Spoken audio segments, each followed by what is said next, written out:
Hey guys, tonight we're diving into something a little scandalous, a little strange, and deeply soaked in history.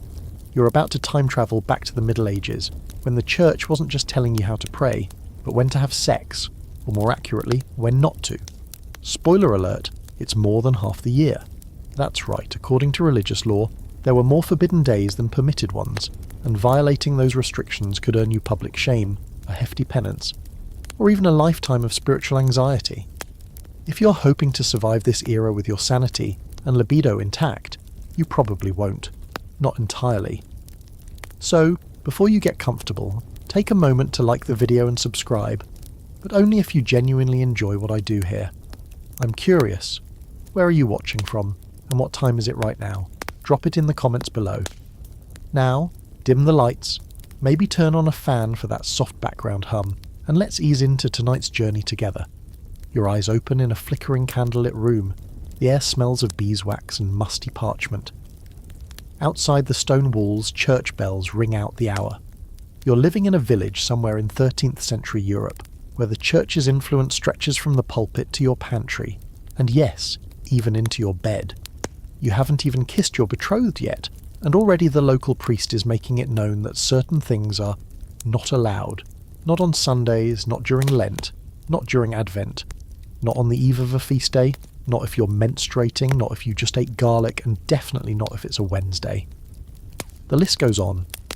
At first it seems laughable, until you realise how meticulously the church has mapped this moral minefield. Every parish, every bishop, every devout household clings to a shared assumption, that your body is a dangerous vessel, capable of dragging your soul into hell with a single poorly timed thrust. You wonder how anyone ever managed to reproduce, let alone enjoy themselves. It's like living with a spiritual traffic cop permanently stationed in your bedroom, blowing a whistle every time you reach for your partner. The core of it all lies in a fascinating and restrictive idea that pleasure, especially sexual pleasure, distracts from divine love. The church didn't invent abstinence, but it weaponized it, following early Christian ascetics and theologians like Augustine, who famously wrote about how the flesh wars against the spirit. Medieval clergy began preaching that physical intimacy, even within marriage, was at best a necessary evil, and at worst, a sin in disguise. That leads you to the unwelcome discovery of a literal book of do's and don'ts, penitentials. These were guidebooks used by confessors to assign punishments for various sins. They didn't just outline major crimes like theft or murder, they broke down specific sexual acts, and complete with detailed calendars of when they were prohibited. Some listed over 100 forbidden days annually. Others were more generous, only 60 or 70. Imagine flipping through a leather-bound tome to find out whether tonight was holy or horny. Here's a quirky little gem. Some penitentials even banned sex during thunderstorms. Why? Because the belief was that the devil, not the clouds, stirred up storms, and committing acts of lust during such demonic weather could result in monstrous children or worse, divine punishment. Yes, even Mother Nature could cock-block you. At the heart of this tension lies a constant scholarly debate that still isn't fully resolved. Was the church truly obsessed with repression, or were these rules more about setting a cultural tone than actually being enforced? Some historians argue that the clergy never really expected everyone to follow all the bans. They were aspirational guidelines, like New Year's resolutions you make with every intention of breaking. Others insist that these restrictions were taken very seriously, especially in monastic circles, where violating sexual taboos could lead to exile or excommunication. Still, not everything was doom and gloom. You start to notice a quiet, almost humorous resistance among villagers. A knowing wink between spouses, a sudden uptick in grain storage visits late at night. People weren't saints after all, and behind closed shutters they found ways to navigate the strict calendar. You hear tales of couples who deliberately miscounted the days of Lent, or conveniently forgot that it was a minor saint's day. There's even the odd story of a priest who gently looked the other way, possibly out of mercy, possibly out of shared hypocrisy. The deeper you settle into this medieval life, the more you sense how bizarre it is that your bedroom behaviour is tracked with the same solemnity as confession or communion. There's something deeply unsettling and darkly funny about needing divine permission for intimacy. But for all its absurdity, this wasn't just about prudishness. It was about control. By inserting itself into your most private acts, the church asserted its dominance over the whole person, mind, body, and soul. And yet, it doesn't work. You begin to feel the slow-burning tension building between dogma and desire. You're not alone. You're just one villager in a long unspoken rebellion that's already brewing. The calendar hangs heavy over your life. Not that you own one, really. Most people in your village can't read, let alone track dates with any precision. But the rhythm of holy days, fasts, vigils, and feasts is as regular and intrusive as the sunrise. You don't need parchment to know what time of year it is. You know it by the silence in bed, by how your spouse sighs when they roll over and remember it's one of those days. Welcome to the calendar of sin. You start learning the rules early, probably from a well-meaning elder or a stern-faced priest. The church's logic feels like a long, slow labyrinth. You can't have sex on Sundays, because it's the Lord's Day. Fridays are off limits in remembrance of Christ's crucifixion. Saturdays are the eve of Sunday, so no-go. Wednesdays, a midweek day of penance.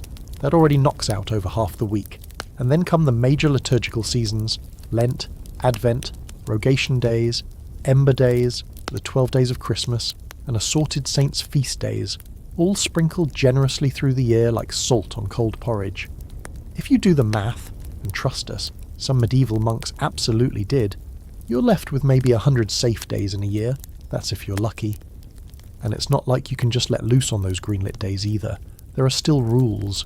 No sex during menstruation, no intimacy during pregnancy, no touching for 40 days after childbirth, no morning rendezvous before Mass, no encounters before communion, no sex if you've recently fought, cursed, eaten too much, or, heaven forbid, had wine. It's a miracle anyone reproduced at all. You hear this all laid out at Mass, cloaked in Latin and stern warnings, but you really feel it when your local priest visits your home to check in. He's not exactly inspecting the bedding, but you get the sense he knows more than he lets on. The church might not have eyes in your bedroom, but your neighbours do, and they gossip in the confessional. Whispered rumours of pregnancies that shouldn't have happened when they did. Marriages that seem just a little too affectionate during Lent. You start to understand that the spiritual calendar isn't just a set of rules, it's a surveillance system, cloaked in ritual and incense. One particularly haunting moment comes during a sermon when the priest reads from a local penitential. It's a small, handwritten book, likely copied by a bored monk decades ago. Inside, it lists forbidden acts and their punishments. For example, he who copulates with his wife on a feast day shall do penance for 10 days on bread and water. Another passage warns of the sin of flesh committed within the sacred octave, resulting in 40 days of penance and possible exclusion from communion. The specificity is almost comical, until you realise how many days fall into one sacred octave or another. And then you learn about Lent, the crown jewel of sexual prohibition. 40 days of fasting, prayer, and yes, abstinence. But it's not just Lent. Advent, the period leading up to Christmas, carries similar restrictions, though slightly less severe. There's also the lesser-known Ember Days, 4 sets of 3 days scattered throughout the year when believers are expected to fast and refrain from sex. Some areas even consider the entire week after Easter off-limits, turning Christ's resurrection into a celibate celebration. Here's a weird, fringe detail that slips through the cracks. Some people believed that having sex on forbidden days would produce children with physical deformities or mental disabilities. The logic. God marked the child with shame for the parent's disobedience. That fear, irrational as it seems today, was powerful and persistent. Parents whispered these superstitions like ancient warnings. The idea that a lustful moment could lead to a marked child was enough to terrify young couples into towing the ecclesiastical line. But scholars today are divided on just how seriously these rules were followed. Some argue that most of these taboos were more theoretical than enforced, existing primarily in clergy manuals and not in daily life. Others believe the fear of divine punishment, combined with social pressure, was strong enough to keep people mostly in line. There's no clear answer, because records are patchy and personal behaviour doesn't leave neat historical footprints. What we do know is that these restrictions were widespread, deeply embedded and often internalised. People confessed to breaking them, which means, of course, that people were breaking them. And here's where it starts to wear on you. You begin to notice how unnatural the rhythm of the calendar feels, how forced the abstinence becomes.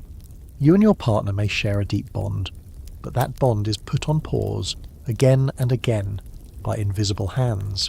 And the irony? These same hands are preaching the holiness of marriage, the sacred duty to be fruitful and multiply. The math just doesn't add up. So what do people do? They get creative, they rationalise, they miscount the calendar. Some families quietly ignore Advent restrictions and hope no one notices. Others time their intimacy just after sunset, technically shifting it to the next day. There's even a not-so-subtle practice of confess first, do later, a reverse loophole that lets people sin with a semi-clear conscience. One thing's certain, you're not alone in your scepticism. The more you live under this calendar, the more you realise that medieval life is a performance, a balancing act between devout appearances and very human desires. And while the church may claim authority over your nights, your dreams, your body and your soul, not everyone is buying it. You feel it in the air even before Lent begins. It creeps into daily conversation, thick and solemn like the scent of incense clinging to your clothes after Mass. The priest preaches a little more loudly, the bell tolls a little more slowly, and your neighbours suddenly start giving you those quiet, complicit glances, as if to say, yep, it's that time again. You're about to enter 40 days of what feels like spiritual boot camp. Welcome to the ultimate annual shutdown, Lent, where the church doesn't just take away your meat and your music, it takes away your sex life too. You and your partner know what's coming. You've been married long enough to understand how this works, but that doesn't make it any easier. You spend Shrove Tuesday indulging, feasting on pancakes and whatever scraps of salted pork are left, because Ash Wednesday marks the beginning of abstinence, and not just from food. The term fasting covers more than stomachs. It's a full-body discipline. Sexual activity is strictly forbidden throughout the Lenten season, from the first ashes rubbed on your forehead to the triumphant Alleluia on Easter morning. That's 40 nights, plus Sundays, which are technically feast days but still frowned upon for anything beyond prayer and sleep. The priest spells it out in no uncertain terms during his sermon. The body must be tamed, he says, the passions crucified. He leans on a favourite metaphor, that lust is a wild beast, and Lent is the leash. The idea isn't just to avoid sin, it's to become holier by resisting even what's allowed at other times. You're supposed to embrace the discomfort, offer it up as spiritual sacrifice. But as the weeks drag on, you begin to feel less like a holy warrior and more like a married monk. Your bed becomes a battleground, not for temptation. No, you've both resigned yourselves to celibacy for now, but for sleep. You lie next to each other awkwardly, trying not to touch too much, turning away from the warm body that once brought you comfort. It feels unnatural, and that's the point. The church wants it to feel unnatural. If holiness were easy, it wouldn't be valuable. And Lent is all about testing limits, bodily, emotional, even marital. Of course, not everyone obeys. One neighbour whispers over the communal bread oven that her cousin in the next village still sleeps with her husband during Lent, but makes sure to confess before Easter. Another man boasts that he and his wife avoid the sin by choosing non-procreative positions, a loophole that's questionable at best and heretical at worst. You realise pretty quickly that for all the rules, people are inventing their own moral math. Sin plus confession equals forgiveness, right? Especially if you're quick with your penance. There's an unsettling fringe belief you encounter one evening over ale and dried figs, that children conceived during Lent are cursed. Some say they'll be born blind, others that they'll have crooked limbs or be more prone to demonic possession. One old man claims Lent-born babies cry endlessly through the night because they carry their parents' guilt inside them. It sounds ridiculous. Until you remember that even learned scholars once claimed that a child could be marked by the moon phase or the mother's cravings. In this world, shame takes on flesh. Here's where things get darker. The Church's teachings often borrow from earlier Roman or even pagan ideas about bodily control and spiritual purity, but twist them into something more binding. You learn that in some regions, couples who admitted to sex during Lent were required to do penance not just privately, but publicly. Imagine kneeling at the church steps wrapped in sackcloth as others filed past you to receive the Eucharist. Everyone knows why you're there. You weren't strong enough. You let the flesh win. And it's not just the peasants getting scolded. Monastic records from the period show that even monks and nuns occasionally violated their vows of celibacy, and those infractions during Lent were punished especially harshly. In one famous case, a monk who was caught in the act was chained to the altar and forced to fast on bread and water until Easter. He nearly died. The idea was to literally starve the sin out of him. But this kind of severity raises a lingering scholarly debate. Were people really as obsessed with Lent's sexual restrictions as the Church made it seem? Or was it mostly the clergy projecting their own fears, their own ideals, onto the laity? Some argue that rural communities treated Lent more like a diet than a vow of celibacy, that the public sermons and penitentials were more bark than bite. Others suggest that internal guilt, even without external enforcement, was punishment enough. You start to see signs of quiet protest. A couple in your village mysteriously leaves town for a few weeks each spring, just after Ash Wednesday. When they return, they seem more relaxed. No one asks questions. Another neighbour times her pregnancies very precisely and always seems to conceive just before or just after Lent. Coincidence? Possibly. Clever planning? Definitely. People are starting to find the edges of the law and press against them, softly, quietly, like fingers tracing the grain of forbidden wood. As Lent drags on, so does your frustration. You're not just avoiding temptation anymore, you're resenting it. And that resentment starts to feel, ironically, like its own kind of sin. You want to be devout, you want to follow the rules, but you're human, and so is your partner. The Church tells you that this discipline will bring you closer to God, but what about the distance it's creating between the two of you? Then Easter arrives. Finally. The bells ring, the incense floods the air, and people shout, "Christ is risen," with genuine relief. But for many, that resurrection isn't just spiritual, it's physical. Marriages rekindle, intimacy resumes. There's even a slightly risque tradition in some villages called the Easter Cuddle, where couples are encouraged to spend the night together, as a symbol of fertility, of spring's rebirth, of divine joy in union. A not-so-subtle compensation for 40 nights of spiritual drought. You sigh, feeling the familiar warmth of your partner's hand again, unburdened by the weight of the calendar, for now. But you also know, Advent's only 8 months away. You don't get much of a break. Just when you think you've made it through the long cold slog of Lent and emerged back into the warmth of spring and sanctioned intimacy, the calendar reminds you there's another round coming. Advent. And while it might be the softer cousin of Lent, less intense, less dramatic, fewer days, don't be fooled. The message is the same. Shut it down. Zip it up. Love God more than your spouse. The Church has spoken. Advent creeps in just as the nights grow long and the air gets bitingly cold. Winter settles into your bones, and with it comes the expectation of restraint. Not just from rich food and drunken merrymaking, but from each other. You're supposed to be preparing for the birth of Christ, not, as the Church made painfully clear, creating new life of your own. The irony doesn't escape you. You're celebrating a miraculous birth by avoiding the act that causes it. But logic isn't exactly the currency of the season. Piety is. Once again, sermons shift their tone. There's talk of purity, of anticipation, of sacred waiting. You're told to focus on prayer and reflection. And once again, the bed becomes a quieter place. You and your partner don't even discuss it this time. It's just understood. The rhythm of your marriage isn't dictated by desire anymore, but by liturgical obligation. But here's where Advent gets even trickier than Lent. It's shorter, yes, but it overlaps with festivals and local customs that do celebrate life and joy. In some regions, the Feast of St. Nicholas involves gift-giving and parties. The Feast of the Immaculate Conception honours the Virgin Mary with song and procession. And let's not forget the 12 days of Christmas, which kick off on December 25th and run straight into the new year. Those days blur the lines between sacred and secular. So what are you supposed to do? Abstain until Epiphany? That's over a month. People start to get a little fuzzy with their obedience, and they start getting creative. In some parts of Europe, local customs begin to push back, subtly, almost sweetly, against the Church's grip.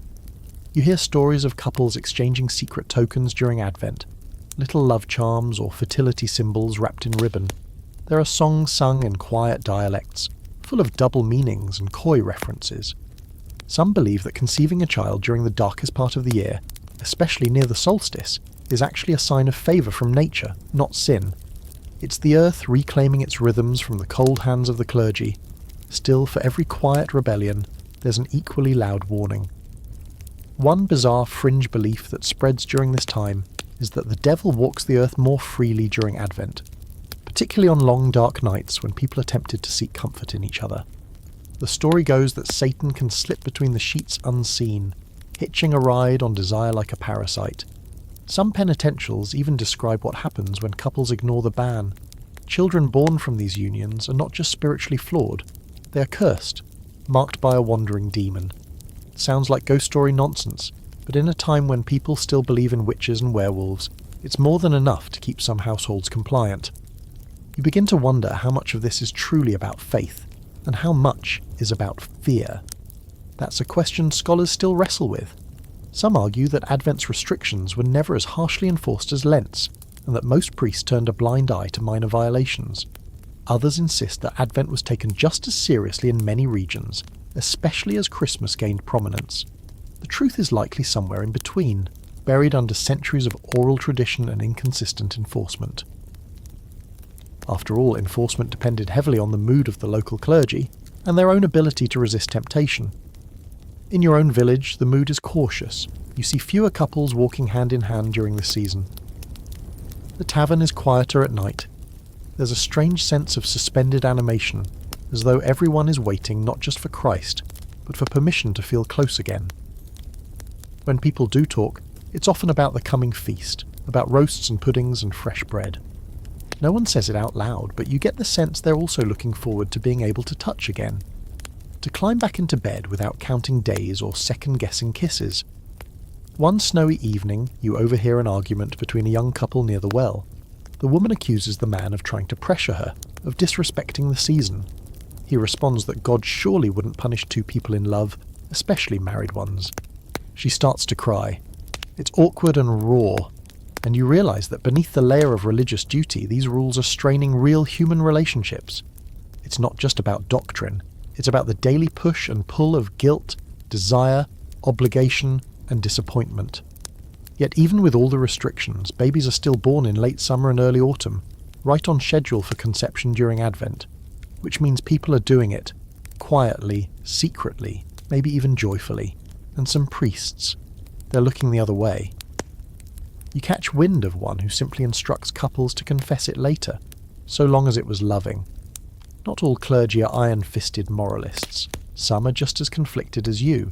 And while it's easy to roll your eyes at the absurdity of it all, sex bans based on calendars, demons hitchhiking on desire, you start to realise something bigger. This isn't just about suppression, it's about control. The church isn't merely policing behaviour, it's mapping your time, carving up your calendar, embedding itself into your routine so deeply that you can't separate faith from daily life. And the most effective tool? Guilt. Guilt that's quiet, invisible, self-regenerating. You don't even need a priest in the room anymore. The voice is already in your head. Still, you and your partner steal a moment one night, tucked under thick woolen blankets as the wind howls outside. No words, just warmth. A quiet, fleeting rebellion against a system that says love must wait. You don't know if it counts as a sin. You just know it feels like peace. You'd think, after all the lectures and rules and seasonal shutdowns, the church would at least give couples their wedding night. Like, surely there's some kind of honeymoon exemption, right? Wrong. You learn this the hard way, or rather, by watching someone else go through it. It's midsummer, and the village chapel is decked out with garlands and flower petals for a local wedding. Everyone's gathered, smiling politely, but the atmosphere's a little tense. Because it turns out the ceremony happens to fall right in the middle of a holy season, and the priest has made it very clear, consummation will have to wait. Imagine that. You've waited months, or years, to marry. You've done everything right. No sneaking around, no touching, not even too much time spent alone together. And now, on the night you're finally bound in holy matrimony, you're told to sleep side by side and do absolutely nothing.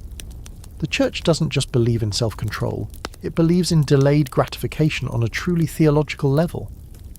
The idea is that marriage is a sacrament, and consummation during a forbidden time like Lent or Advent or a saint's feast, can stain that sacrament before it even takes root. You see the couple later sitting awkwardly by the hearth while the rest of the village drinks and dances. They're polite, they smile, but there's a tension in their posture you can't unsee. It's the kind of tension born from an expectation denied, and it's not uncommon. In fact, depending on where you are in medieval Europe, the church could recommend as many as 3 days of abstinence after the wedding, just to honour saints or fasts or cleanse the body before union. Because apparently, waiting until the wedding wasn't virtuous enough. This wasn't limited to unlucky couples whose weddings fell during sacred seasons. Even a Tuesday wedding might come with strings attached. If the next day's a feast day, say St. Michael's or St. Agnes's, you're out of luck again. And then there's the wedding time. You were encouraged to marry in the morning, attend Mass immediately after, and then not engage in anything physical until after you'd prayed together and fasted. A quickie before brunch. Not exactly canonically approved. One fringe belief you come across while flipping through a musty old book in the manor library is particularly grim. That if you consummated your marriage on a holy day, your firstborn might be stillborn or suffer a tragic fate. A superstition? Definitely. But enough to haunt the thoughts of a young bride staring into the rafters of a cold, quiet bedchamber, wondering if just holding hands would damn her future children. It sounds extreme, until you remember how many lives were already lost in childbirth. Blame was always searching for a home, and bad timing was as good a scapegoat as any. Modern scholars are still squabbling over this.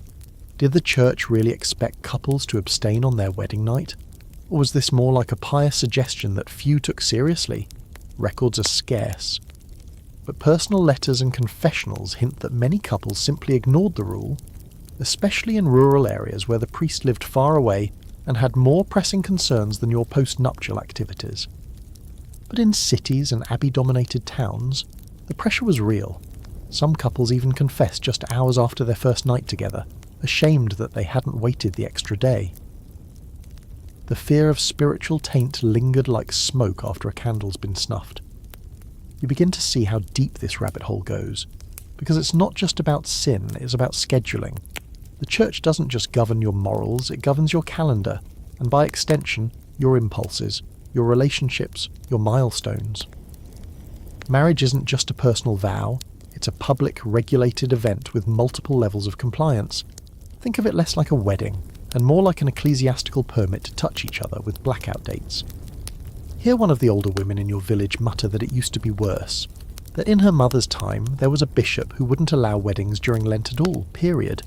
You'd have to wait until after Easter. Imagine being engaged, ready, and just stuck. And yes, that led to predictable consequences. A few too many premature babies born in December, followed by scandal, confession, and community whispering. The church claimed it was guarding virtue, but sometimes it was just setting people up to fail. But not everyone took it lying down, well, metaphorically. You begin to notice a pattern. Some couples plan around the rules like strategists in a theological board game. One pair marries on a Thursday and ensures their first night is Friday, not because they're impatient, but because they know Saturday is off limits, and Sunday even more so. They maximise the short window between sacred restrictions. Another couple secretly weds in the woods, without a priest, just to dodge the moral constraints. It's technically invalid, but they return after a week of penitential absence, and no one asks questions. A local tale begins to circulate about a clever merchant who scheduled his wedding for the day after Pentecost, intentionally timing the consummation to align with a fertile moon and avoiding all major feast days. His wife bore twins 9 months later, and he claimed it was divine blessing for his planning. The priest frowned, but the town cheered. People love a loophole artist, especially when love's on the line, but perhaps the saddest thing you see is a couple who actually obeys all the rules. They're quiet, devout, and thoroughly exhausted. Years into marriage, they've had 3 children, but long gaps between them. They've followed the church calendar to the letter, abstaining through every fast and vigil, and now their marriage feels more like a shared prayer than a partnership. Intimacy has become a duty, something sandwiched between feast days and fasting schedules. They aren't miserable, but they aren't exactly radiant either. They're living proof of obedience, and a cautionary tale about what happens when doctrine supersedes desire. By the end of that summer, you've stopped asking whether the rules make sense. That ship sailed long ago. Now you're just wondering how people managed to keep loving each other inside such a tightly wound system. The church might have had dominion over time, but desire, that's a trickier beast. It doesn't read calendars, it doesn't obey bells, and it definitely doesn't wait for Easter. There's a strange sort of rhythm to your week now, but not the kind you'd expect. It's not driven by your workload or the changing weather, not even by the shifting moods of your partner or the hunger in your belly. No, it's the days themselves. The church has taken them hostage, and not in the fun, thank God it's Sunday kind of way. More like, you shall not touch your spouse on Friday or Saturday or Sunday or Wednesday either, depending on who's interpreting things. Welcome to the unsexy tyranny of the 7-day week. You wake up Monday and feel almost relieved. It's one of the only neutral days left. No major holy significance, no well-known fast, no commemorative martyrdom, just a boring, morally beige Monday. You could theoretically enjoy intimacy today without earning yourself a lecture or a penance. But by the time Wednesday arrives, the restrictions begin to stack up. In many traditions, Wednesday is a day of remembrance for Judas's betrayal, a sombre pause in the middle of the week. That makes it a poor day for indulging carnal pleasures. The same goes for Friday, which commemorates Christ's crucifixion. And Saturday. That one gets a little confusing. In some places it's considered a vigil for Sunday, a time for purification and preparation. And Sunday itself, that's the Lord's Day. Set it aside, not for each other but for Him. So let's tally that. Monday and Tuesday, maybe fair game. Thursday, questionable. Wednesday, Friday, Saturday and Sunday, no-go, depending on how strict your local clergy is. That leaves you with, at best, 3 solid days a week to live like a married couple. And that's if you haven't just eaten too much, aren't preparing for Mass, aren't menstruating, pregnant or postpartum. Basically, you're running a moral obstacle course, blindfolded, with a stopwatch ticking. You overhear someone joking about this at the public oven. A farmer grumbling that he needs to keep a second calendar just to figure out when it's legal to sleep with his wife. Everyone chuckles, but it's the kind of laugh that carries weight. It's not just a joke, it's daily life. These rules worm their way into your habits until you start hesitating, even on the days that are technically allowed. Guilt becomes muscle memory. What's even weirder is that the reasons behind these weekday bans are all over the place. Wednesday and Friday restrictions come from early Christian fasting traditions, meant to honour suffering and sacrifice. Saturday's purity rule is often traced back to early Jewish customs absorbed into Christian liturgy. Sunday is self-explanatory, Christ's resurrection, the holiest day of the week. But none of this is exactly spelled out in Scripture. It's all layers of custom, clerical opinion, and regional variation piled on top of each other until people just stop asking why and start asking when. And because we're in medieval Europe, nothing is simple. One region's relaxed. Thursday is another's sacred fast. In one area, priests might casually tell couples to just be respectful. In another, a sniffy bishop is handing out penances like candy for anyone who doesn't follow the full weekly abstinence model. And then there are the monastic rulebooks. The Benedictines, Cistercians, and Augustinians all had their own ideas about when sex was acceptable for married couples. Hint, rarely. Here's a quirky little gem you stumble across in an old abbey manuscript. One 12th century monk described Thursdays as a day when demons whisper in the ears of men. He insisted that lust was more potent on Thursdays, and thus advised against intimacy. No one else seems to have adopted this theory widely, but it lingers as a strange footnote in the already chaotic scheduling of acceptable intimacy. Some historians argue that all of this wasn't necessarily intended to ruin anyone's marriage, but to help redirect passion toward God. By stripping away spontaneity and forcing couples to wait, the Church hoped to reframe sexuality as a sacred duty, not a self-indulgent pastime. It's like spiritual portion control. You can have it, but in the right amount at the right time with the right attitude. And never just because you feel like it. But others point out that this is an inherently flawed approach to human nature. Passion isn't a faucet you turn on and off. Relationships aren't liturgical schedules, and people, being people, start finding workarounds. Some couples begin treating Mondays and Tuesdays like secret holidays, making the most of those unspoken windows before the week's holy shadow creeps in. Others become bolder, ignoring the rules altogether and simply avoiding confession. And a few, well, they just go nocturnal. If Sunday ends at sundown and Monday begins technically at twilight, then surely a late-night cuddle on Sunday evening doesn't really break the rules, right? It's a game, a quiet, deeply personal game of tiptoe theology, and it reveals the strange truth that medieval people weren't just passive rule followers. They navigated these restrictions with subtlety, creativity, and sometimes outright defiance. There's a resilience to it. A low-key rebellion that lives in whispered jokes and sideways glances. You notice something else too. For all the restrictions, the church doesn't always enforce them consistently. Confessors might ask awkwardly specific questions, but they also often assign fairly light penances, a few days of prayer, bread and water meals, maybe a pilgrimage if it's especially scandalous. Rarely is anyone truly shunned for breaking the weekday code. It's more about control than punishment. The church didn't need to drag you through the streets. It just needed to make sure you felt the weight of disobedience. That said, there are occasional horror stories. You hear of a couple in a nearby village who openly flouted the rules and became a kind of cautionary tale. She conceived during Holy Week. The child died within days, and though it was likely disease, the locals whispered it was divine retribution. The couple was forced to do public penance, crawling to the church door on their knees while singing psalms. Whether that spectacle was for the child or for the community is anyone's guess. You lie awake one Wednesday night, staring at the thatched ceiling, wondering how something so natural, so ordinary became such a calculated act. You're not even thinking about sex in a passionate way anymore. It's become ritualized, commodified, turned into a holy check-in system. Are you pure today? Is this a permitted hour? Did you fast first? Did you wait long enough? The questions wrap around your thoughts like vines. And maybe that's the point. Because if the church can colonize your week, if it can transform your calendar into a sacred topography, it doesn't need to barge into your house to control you. It just needs you to check the date. By now, you've memorized the rhythm of repression. Feast, fast, Wednesday. No, Sunday forget it. Lent don't even try. You've internalized the calendar. But the church isn't done with you yet. Not by a long shot. Because while married couples are tangled in the ever-shifting schedule of permitted passion, there's another kind of sin that lurks in the shadows. One that doesn't require a partner at all.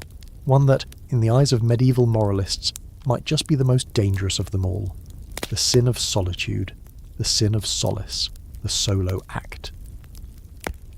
Let's be real.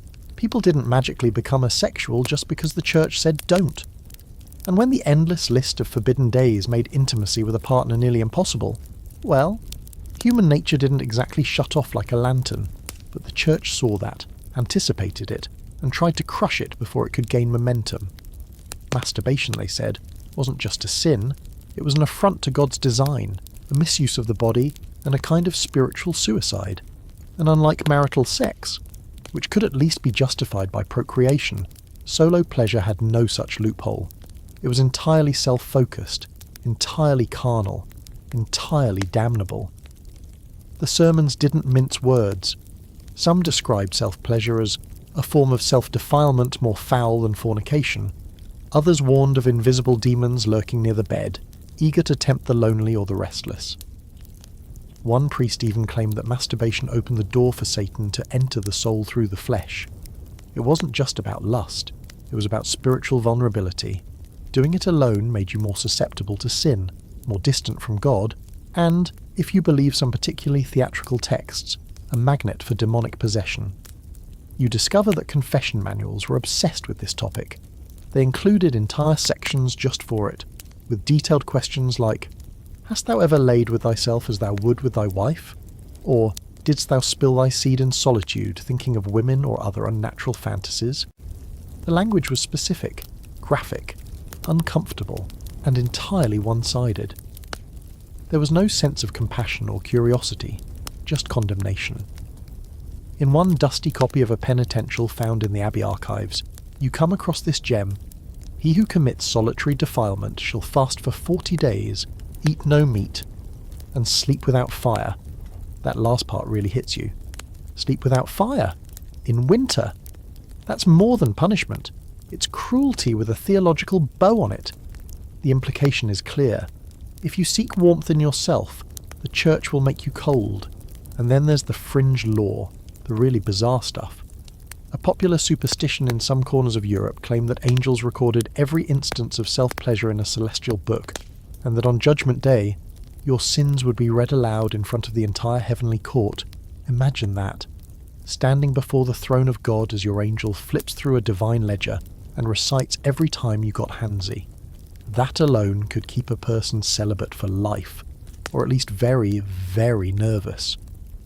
One especially wild myth comes from an old Cistercian chronicle. It tells of a monk who committed the sin so often that his hand withered and fell off in the night. Another tells of a peasant who was swallowed by the earth after committing the act near a sacred spring. These stories weren't just cautionary tales, they were tools. Tools used to scare people into suppressing something that didn't need suppressing in the first place. But, as always, people found ways around it. Some monks tied their hands with rope before bed, others slept in cold water basins or on stone floors to prevent temptation. One particularly devout group reportedly placed thorny vines beneath their bed covers. Imagine that, preparing to sleep each night by setting up a physical trap for your own body. It sounds absurd, but to them, it was the price of holiness.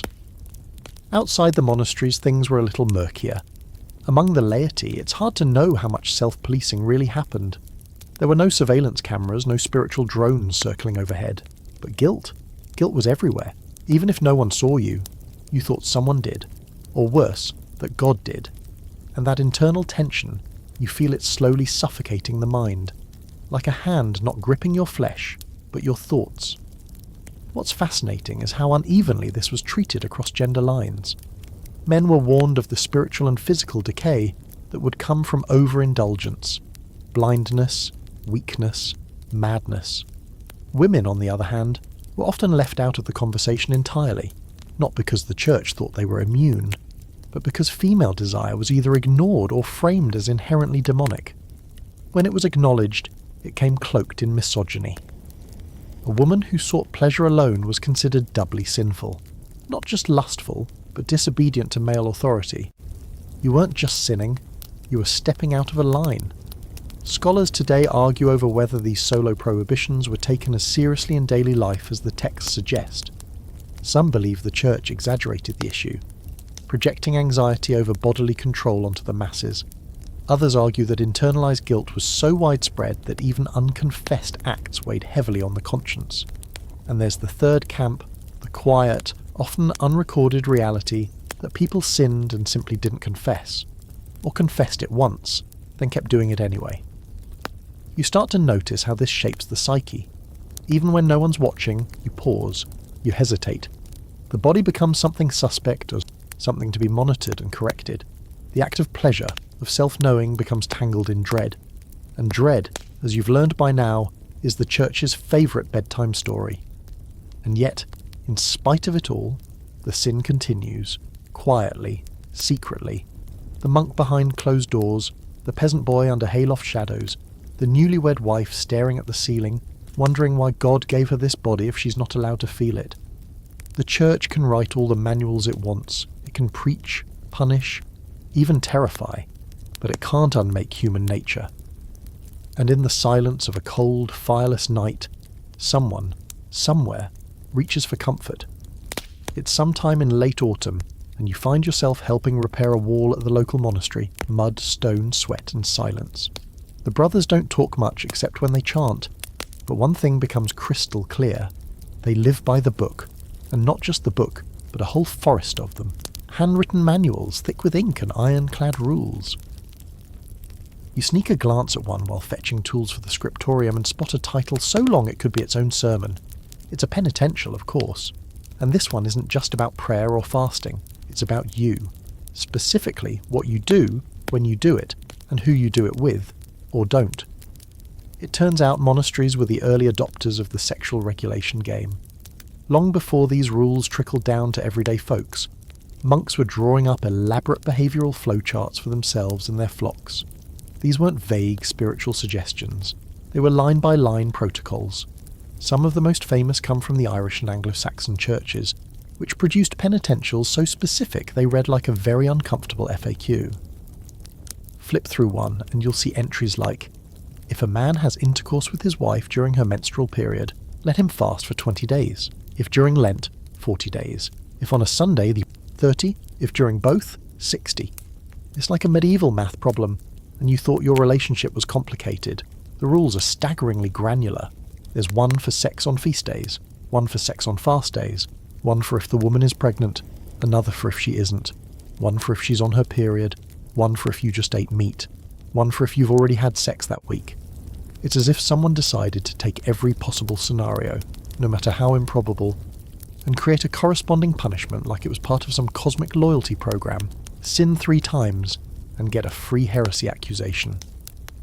You ask one of the younger monks about it, Brother Thomas, barely 22 and still red in the ears when someone mentions the Song of Songs. He tells you they study these texts regularly, not just for personal discipline, but to prepare for their future roles as confessors. He says it with all the enthusiasm of someone reciting crop yield numbers, but there's a flicker of discomfort when he mentions certain categories, particularly the parts that detail unnatural acts and solo sin. And that's where things get even weirder. Some of these monastic manuals make claims that would earn side eyes even in the Middle Ages. There's a 10th century treatise that claims sex in the wrong position, yes, position, was inherently sinful. Not just embarrassing, sinful. Natural congress, it says, must occur face to face and in silence, preferably under blankets, ideally with no enjoyment. That last part's implied, but very much there. Apparently, if you so much as cracked a smile or moaned, you were veering dangerously close to damnation. Pleasure wasn't the problem exactly.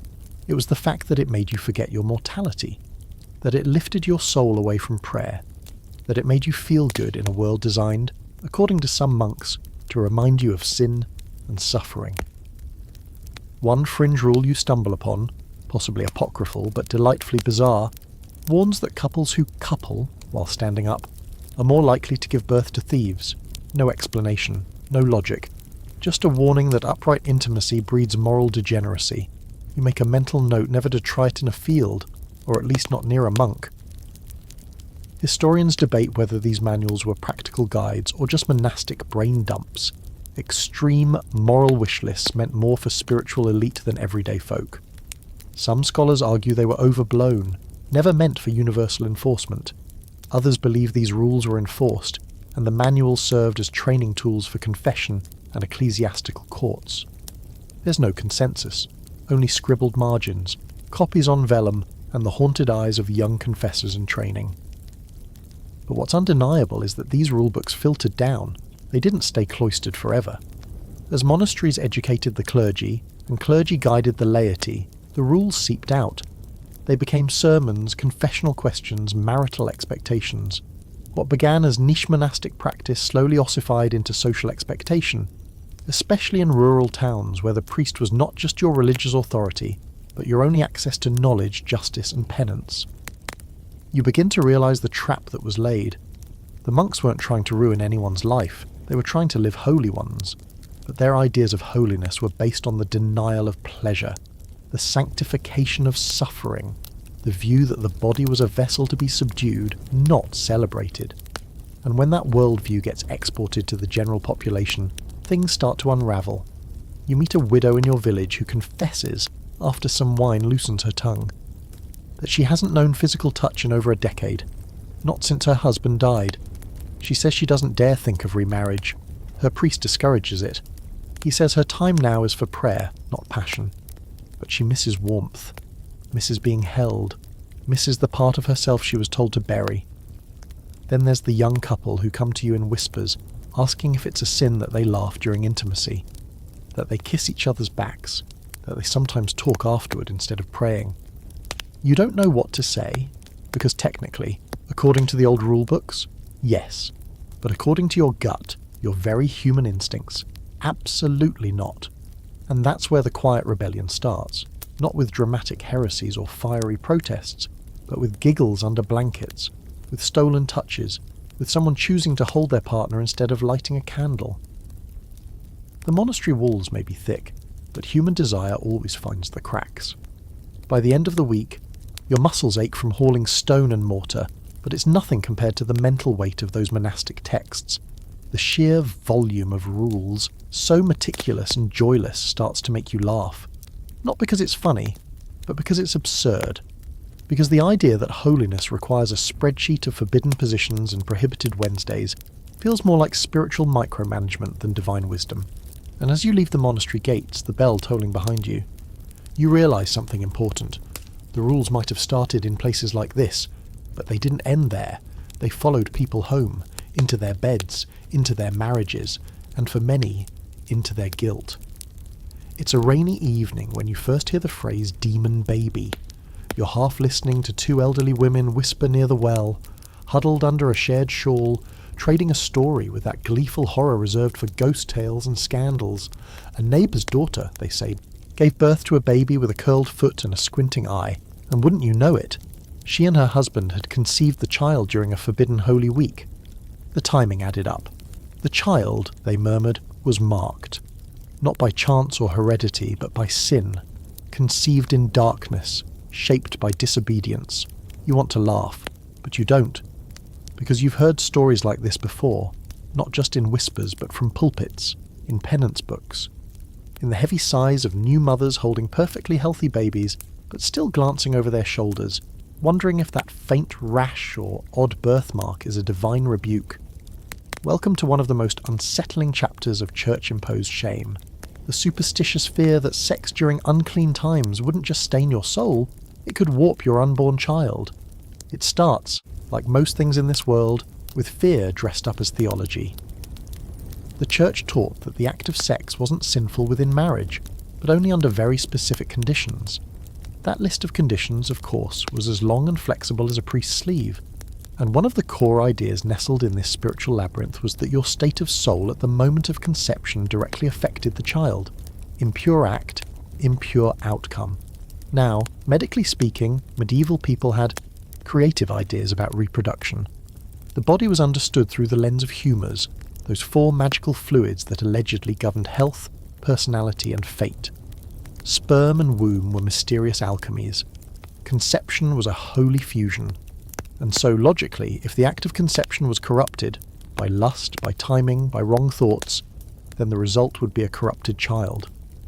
You find an old monk's commentary in the scriptorium that outlines this belief with terrifying precision.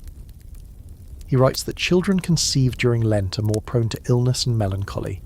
Advent conceptions yield liars and thieves, and heaven forbid a couple be intimate on a feast day. Such a union might produce a heretic. The idea wasn't fringe. It was echoed by preachers, scholars, even physicians. One claimed that evil spirits lingered in the air during certain days, and that to lie with your spouse during those times was to invite spiritual infestation. So much for romance. One particularly strange superstition you encounter in a local chronicle says that if a man and woman conceive during a thunderstorm, especially on a feast day, the child might be born with animal features. You look sceptical until someone swears they once saw a baby with goat-like pupils, probably cataracts, or fear, or the terrifying power of a well-placed rumour. But here's the catch. These beliefs weren't just circulating in the shadows, they were reinforced from the pulpit. Sermons described women as portals of spiritual consequence, where good acts could bear saints, and sinful ones could bear monsters. The womb became a moral mirror. Every squirming infant was proof of something. A reward or a rebuke. And of course, this hit women hardest, especially mothers.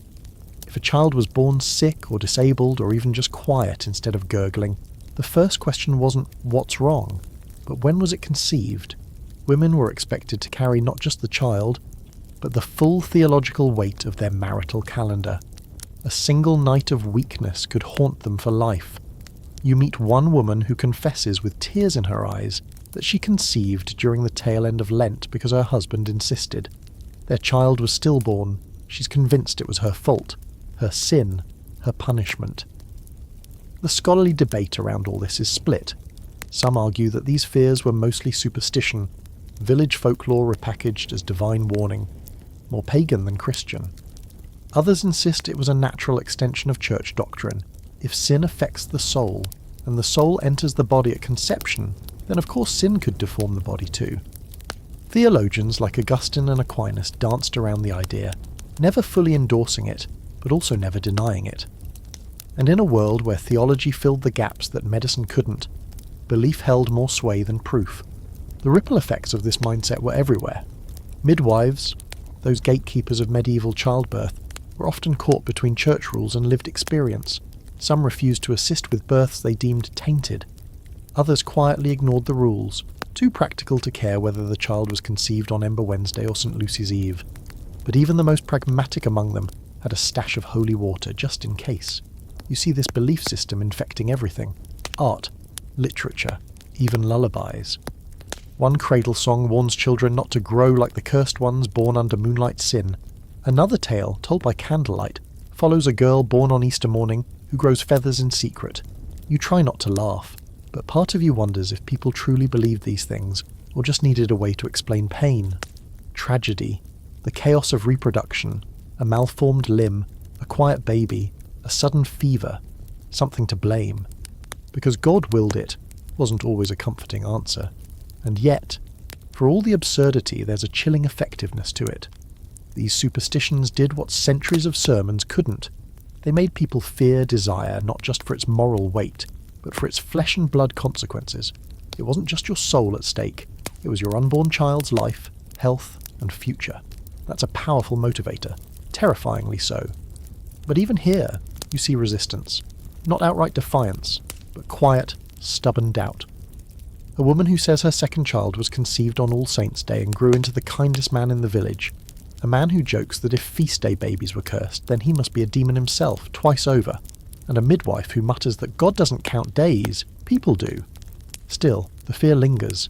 It nestles in cribs. It clings to blankets. It echoes in the prayers of pregnant women and the long silences of grieving ones. The church may have drawn the line between sin and sex, but it was superstition that etched it into the bones of the next generation. It's not long before you start hearing names whispered with a mixture of reverence and suspicion. Figures who either conquered their desires completely or burned for them openly. Saints and sinners, polar opposites on the medieval sexual spectrum. At one end, you've got the sexless saints, those who renounce their flesh entirely, devoting every waking moment to God, untouched and untouchable. At the other, the so-called heretics, the ones who challenged the church's control, flaunted their desires, and in some cases made very public love to their freedom. Both types fascinate you, but for very different reasons. Let's start with the saints. These weren't just pious folk who happened to live quietly. No, their lives were walking, breathing propaganda for celibacy. You learn about Saint Cecilia, the young Roman bride who told her husband on their wedding night that an angel stood between them with a fiery sword. No consummation for them, just prayer. Then there's St. Agnes, who preferred death to marriage, and St. Lucy, who tore out her own eyes to avoid the gaze of men. Intense? Absolutely. But that's the bar the church loved to set. Complete denial, absolute purity, martyrdom if necessary. You hear about St. Jerome too, that famously cranky church father who called marriage a necessary evil and praised virgins like they were unicorns made of gold. He believed that even in marriage, sex was always tinged with sin, allowed, sure, but regrettable. As if every child born were a tiny compromise with the devil. And then you come across the real firebrand, St. Catherine of Siena. Not because she lived a quiet life of chastity, which she did, but because she claimed to be married to Christ himself. She wore a wedding ring only she could see, made of his foreskin. Yes, you heard that right. That's not fringe gossip. That's in her own writings. You sit with that detail for a while, and wonder how much of sainthood was simply a willingness to take symbolic celibacy to disturbing, metaphor-heavy extremes. But what's truly odd is how these saints were held up not just as holy, but as models for everyone, even married people. As if to say, sure, you have to have sex, but wouldn't it be better if you didn't? Virginity became a spiritual status symbol, a kind of holiness credit score. Even married couples were encouraged to abstain periodically, especially during fasting seasons, in an effort to imitate the purity of the saints. The church called it continence. You call it being married in name only. Yet while one part of the world was worshipping at the altar of abstinence, another was quietly or loudly pushing back. Enter the rebels, the heretics. The fringe groups and individuals who looked at the church's web of sexual restrictions and said, yeah, no thanks. You stumble across tales of sects like the Brethren of the Free Spirit, a medieval movement that believed the soul could be united directly with God, and that once this happened you were beyond sin. That's right. Sex, lies, meat on Fridays. Go for it. You were spiritually untouchable. Then there were the Cathars, who swung the opposite way. They believed that all flesh was evil, including procreation, and that sex, even in marriage, was a trap. Cathar perfecti refused all bodily pleasure and even food from animals. Meanwhile, in the same era, the Adamites showed up, a group that worshipped nude, believed in free love, and claimed to have returned to the purity of Eden. These movements weren't just theological outliers, they were direct challenges to the Church's authority over the body. The Church's response? Swift and violent. Heretics were burned, their communities scattered, their writings destroyed, but their memory lingered. You hear people mutter about the naked ones in the forest, or the ones who touch each other without guilt. No one says these things too loudly, but they say them. Because even in a world buried in guilt, desire doesn't just vanish, it simmers, it waits. What's funny, in a dark way, is that both extremes, the saints and the rebels, are obsessed with the body. One starves it, the other celebrates it. The Church wanted to elevate the first and raise the second, but they both live side by side in the medieval imagination, and they both tell you something that the rules never do, that people weren't meant to live in the middle. They either tried to become angels or dared to remain fully, gloriously human. You find yourself caught between the two, a little scandalized by the saintly self-denial, a little fascinated by the heretical boldness. You think of your neighbours, your own family, your partner. None of you are saints, but you're not heretics either. You just want to live without a ledger, to touch without trembling, to feel without fear. There's one more story that sticks with you. A woman named Marguerite Porete, burned at the stake in 1310. She wasn't charged with lewd acts or carnal rebellion. She wrote a book, a mystical text called The Mirror of Simple Souls, which claimed that true union with God involved the total surrender of self, including reason, including morality, including sin. She was seen as dangerous not because she preached sex, but because she suggested a kind of spiritual freedom that made all the Church's rules irrelevant. That's the real threat, not pleasure, but autonomy. Scholars still argue whether figures like Marguerite or the Free Spirit believers were misunderstood mystics or genuine anarchists. The truth probably lies somewhere in the blurry middle. But their existence proves something important. The Church never had full control. It tried, it lectured, it punished. But it couldn't silence the saints who dreamed too wildly, or the rebels who loved too freely.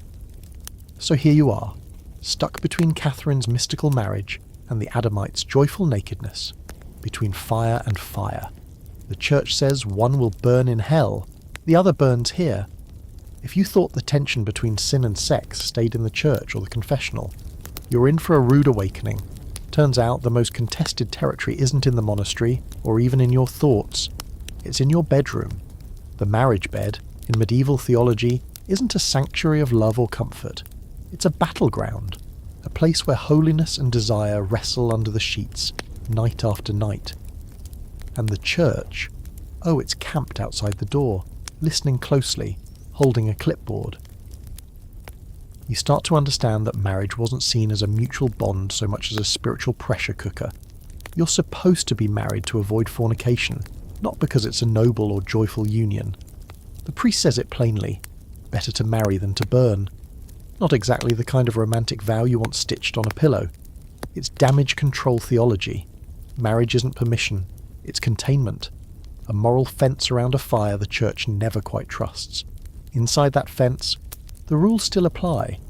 You're told you have a marital debt, a phrase that sounds like something a tax collector might say, but actually means that both husband and wife owe each other sexual access. Denying your spouse can be a sin, so you're trapped in a paradox.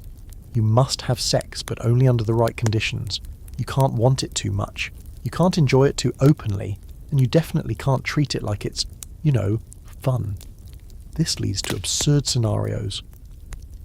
A couple might be encouraged to abstain for spiritual growth, but also told not to frustrate each other to the point of temptation. So you lie there at night, trying to be holy by not initiating, while also trying not to sin by withholding. There's no win here. Just a slow erosion of trust, affection, and normalcy. One evening, after a long day in the fields, you overhear a husband and wife arguing in hushed tones. He wants to be intimate. She says it's a vigil day. He says he doesn't care. She says God does. He accuses her of using the church as a shield. She accuses him of using her body like a tavern. You step away embarrassed, but the moment sticks, because it's not just about tonight. It's about years of guilt and miscommunication soaked into their mattress. This isn't rare. You hear more and more stories like it. A husband who refuses to confess because he doesn't want to admit he pressured his wife. A woman who believes every miscarriage she suffered is divine punishment for one unconfessed night of impurity. Marriages aren't breaking apart. They're being quietly frayed by a spiritual rope burn. And things get stranger when you find out just how many rules were written about what you could and couldn't do in bed. Certain positions, only one is really safe. Anything else is suspect. Talking during sex, sinful. Enjoying it too much, dangerous. Orgasm not timed perfectly with procreation, suspicious. And if either of you were thinking about someone else, especially someone else, congratulations, you've entered the slippery terrain of adultery of the mind. A favourite quote from a 12th century theologian: "Even within marriage the flame of lust burns impure." He goes on to say that if a husband touches his wife for pleasure, he must confess it. Not because she's wrong, but because his intention was unclean. So yes, your thoughts count. Even in the dark, even with your spouse. You might be married in body, but your mind is still on trial. One quirky fringe belief you stumble across in a rural parish is that sexual relations on a Sunday can cause your crops to fail. Not because God smites you directly, but because the land itself is offended. The fields, after all, are part of God's creation, and if you defile the Sabbath, the land withdraws its favour. It sounds ridiculous, until your neighbour's barley doesn't sprout that year. He looks at his wife like she's to blame, and she won't meet his eyes. This belief system starts to erode something quiet and essential: intimacy. Not just physical closeness, but emotional vulnerability. You start seeing couples who sleep farther and farther apart, who stop touching entirely unless it's required, who pray separately, eat separately, and eventually live like devout roommates rather than partners. They're following the rules, but the cost is evident in every sigh and sidelong glance. The scholarly debate here is rich and complicated. Some argue that medieval marriage was more affectionate than we give it credit for, that the rules were often ignored, and that many couples managed to carve out warm, loving relationships in spite of the church's influence. Others say that, while love existed, the spiritual framework made it nearly impossible for sexual joy to survive untainted. That even pleasure itself became a source of shame. The truth, as always, probably sits somewhere in the messy middle. You see glimpses of resistance, of course. A pair of newlyweds who sneak away during a saint's feast to spend the night by the river. An older couple who, when asked if they still observe continence, just laugh and pour more wine. A woman who admits, during confession, that she still thinks of her husband the way she did when they were young. She calls it a sin. The priest, to his credit, smiles and tells her it sounds more like love. Not all clerics are doctrinal watchdogs. Some are just tired men who've seen what guilt does to people. Still, the overall mood remains cautious. The marriage bed, far from being a haven, is policed ground. And you can't help but think, what if the church had trusted people a little more? What if it had celebrated desire as a gift, not a threat? What if it had taught that intimacy could be sacred, not because it was limited, but because it was honest, tender, mutual? But those are modern questions, dangerous ones even. So instead you keep your head down, say your prayers, and try to love within the lines, carefully, quietly, as if someone might be listening from behind the door. Somewhere around mid-autumn, when the air gets sharp and the fields go to sleep under frost, you begin to notice something ironic. For all its warnings against excess, the church calendar is full of feasts, saints' days, holy days, church festivals, relic unveilings, harvest thanksgivings, and those special octave periods that stretch a single celebration into 8 days of liturgical leftovers. There's food, drink, candles, singing, and laughter. But you know what there isn't? Sex. Not officially anyway. Because while the table might overflow on feast days, the bed is supposed to remain completely untouched. This is the great contradiction. On days when your senses are flooded, mead warming your belly, meat glistening in the firelight, the scent of roasted apples in the air, you're expected to restrain the one desire the church still insists on tightly controlling: fast or fornicate, but never both. You don't get to indulge in the flesh and the spirit. Pick one. The rationale, of course, comes cloaked in theological language. Feast days commemorate saints and sacred events. They're not just parties, they're spiritual exercises. Even as you're tearing into a goose leg, you're supposed to be meditating on martyrdom. The pleasure of the palate is permitted only as a metaphor for the joy of heaven, and while your stomach gets a pass, your loins do not. You listen to the local priest deliver his feast day homily, full of poetic descriptions of eternal joy and divine love. Then he pivots, smooth as butter, to the dangers of letting celebration slide into carnality. We feast with our mouths, he intones, not with our bodies. You imagine him practicing that line the night before, possibly while gnawing on a pre-sliced pear, feeling extremely holy. What's maddening is how inconsistent this logic feels. Some saints are celebrated with joy, others with solemn fasting. Some feast days prohibit work, some encourage service, and others, surprise, prohibit sex. You start keeping track, mentally sorting days into 3 categories: green, safe; yellow, unclear; and red. Absolutely do not even think about it. Feast days often land squarely in the yellow. It depends on the saint, on the region, on the priest, on whether it's raining. You hear a bizarre local superstition that having sex on the feast of St. Stephen will cause you to lose your hearing. Why? Because Stephen was stoned, someone says, very seriously. You can't tell if it's theology or bad wordplay, but either way it works. No one wants to go deaf for a quick cuddle.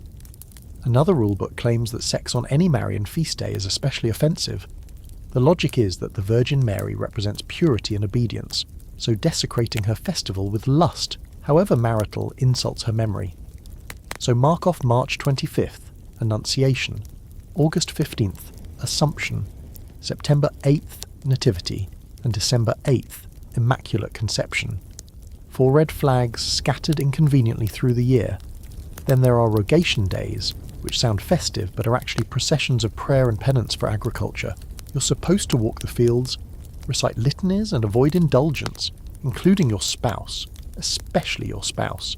It's hard to imagine being in the mood after a 3-mile walk while chanting about plagues and famine, but the rule stands. You start to notice how much energy people spend on timing. One couple plans their togetherness around the liturgical calendar with more precision than they use to sow barley. You overhear them discussing a gap between All Saints and St. Martin's Day.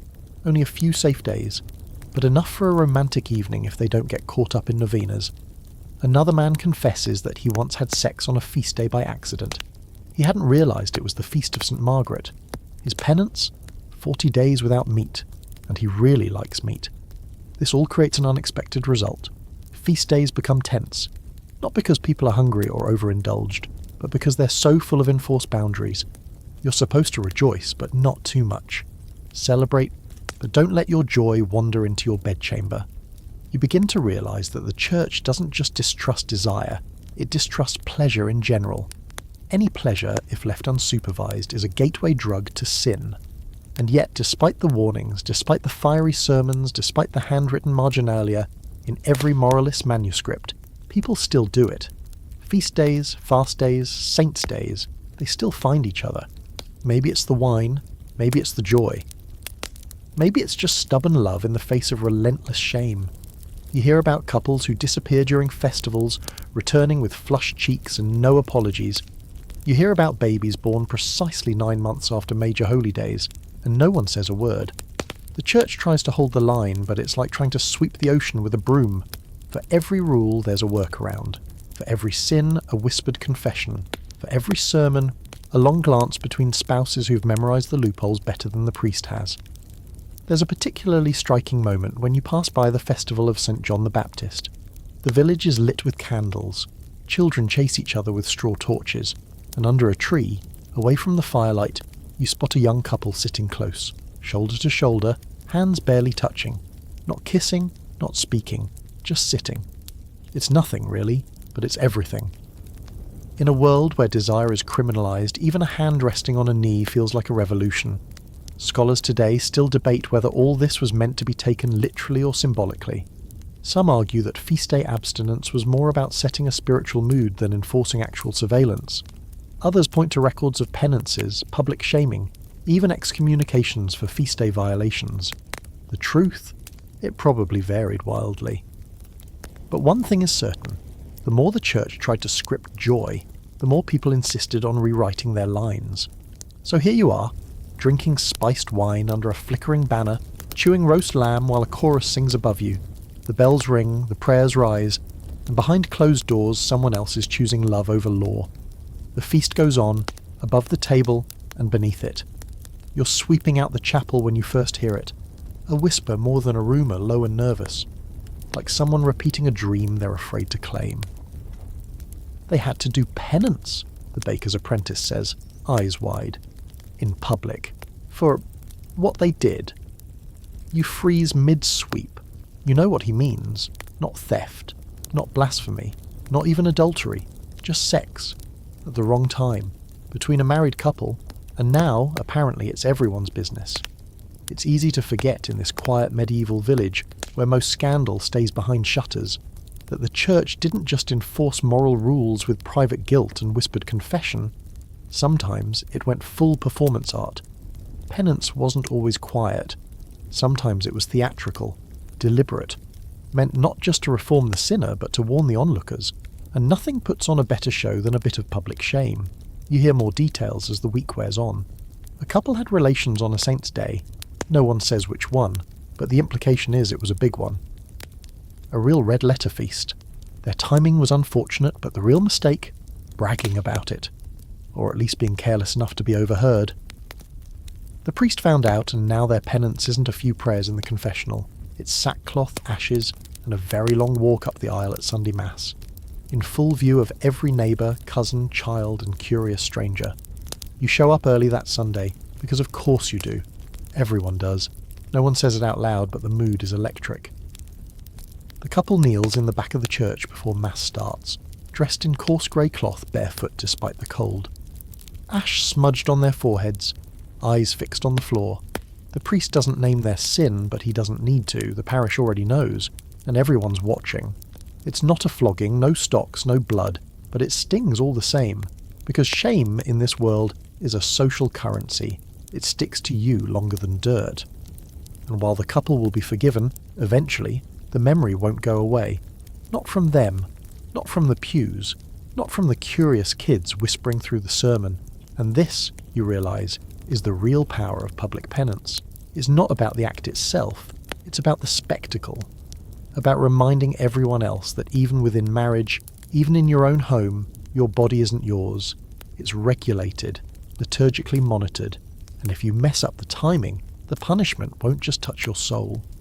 It'll stain your reputation. The weirdest part? This wasn't even rare. Throughout Europe, especially in the High Middle Ages, public penance was a regular occurrence. It wasn't always about sexual sins, but those were common, because they were frequent and because they were messy. Hard to define, easy to accuse.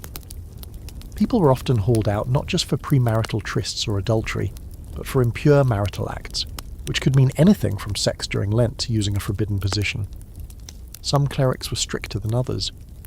A visiting friar once made a couple kneel in the town square holding signs that said, "We defiled the holy days." Others were more poetic. One bishop reportedly made penitent couples walk backward through the church to undo the path of sin. In one extreme case, you hear of a woman who was excommunicated for refusing to confess a specific act with her husband. The priest believed it was unnatural. She believed it was private. The church won. A fringe tale reaches your ears from a traveller, a story from a southern town where couples who conceived during a feast were made to name their baby Penance. Probably a myth, but it sticks. You keep imagining classrooms filled with little Penance the second, third and fourths. The scholarly debate here is thick and tangled. Some historians argue that public penance was actually rare, reserved only for repeat offenders or those who refused to confess privately. Others believe it was more common than records show, especially in tightly controlled dioceses, where bishops were trying to assert dominance. Either way, the impact was outsized. One public punishment could shape a community's behaviour for years. And of course, it wasn't just about correction. It was about spectacle, about theatre. Medieval life didn't have newspapers or gossip columns, but it did have church aisles, market days, and village squares. Public penance was a morality play, and you were both actor and audience. You notice how people respond, some with sympathy, a few with quiet nods, as if remembering their own narrow escapes, others with smugness, the kind of satisfaction that only comes from watching someone else fall off a horse you've barely managed to ride yourself. And then there are those who whisper with wide eyes, feeding the rumour mill for weeks. You hear 3 different versions of what the couple supposedly did. Each one gets more graphic. But the truth is simple. They loved each other, at the wrong time, under the wrong stars, during the wrong liturgical moment, and that was enough. There's a darkness to it, yes, but also something pathetically human. The need to control, to watch, to enforce a rule that half the audience has probably broken in secret. You start to wonder how much of this is about holiness and how much is about power.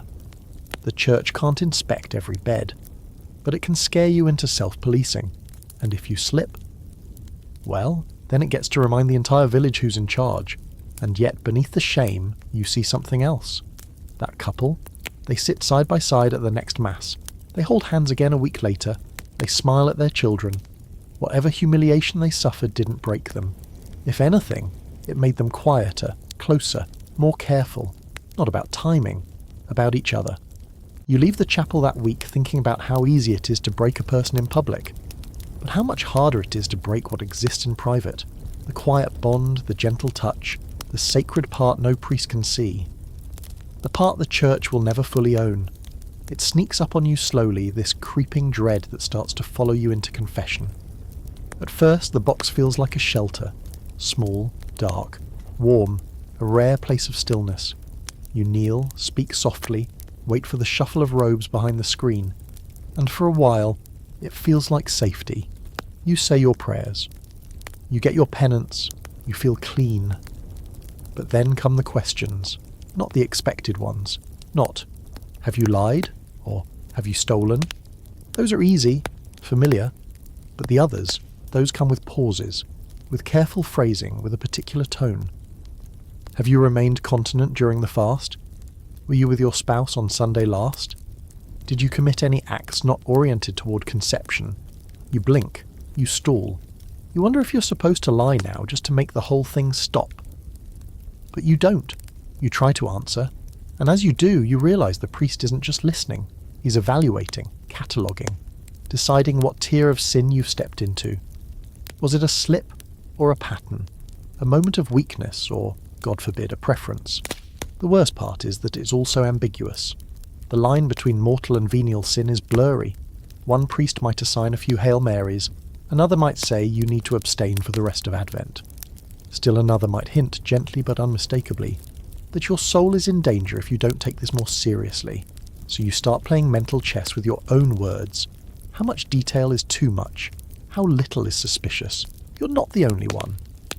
You hear others talk, quietly, anxiously, about the dread of confession.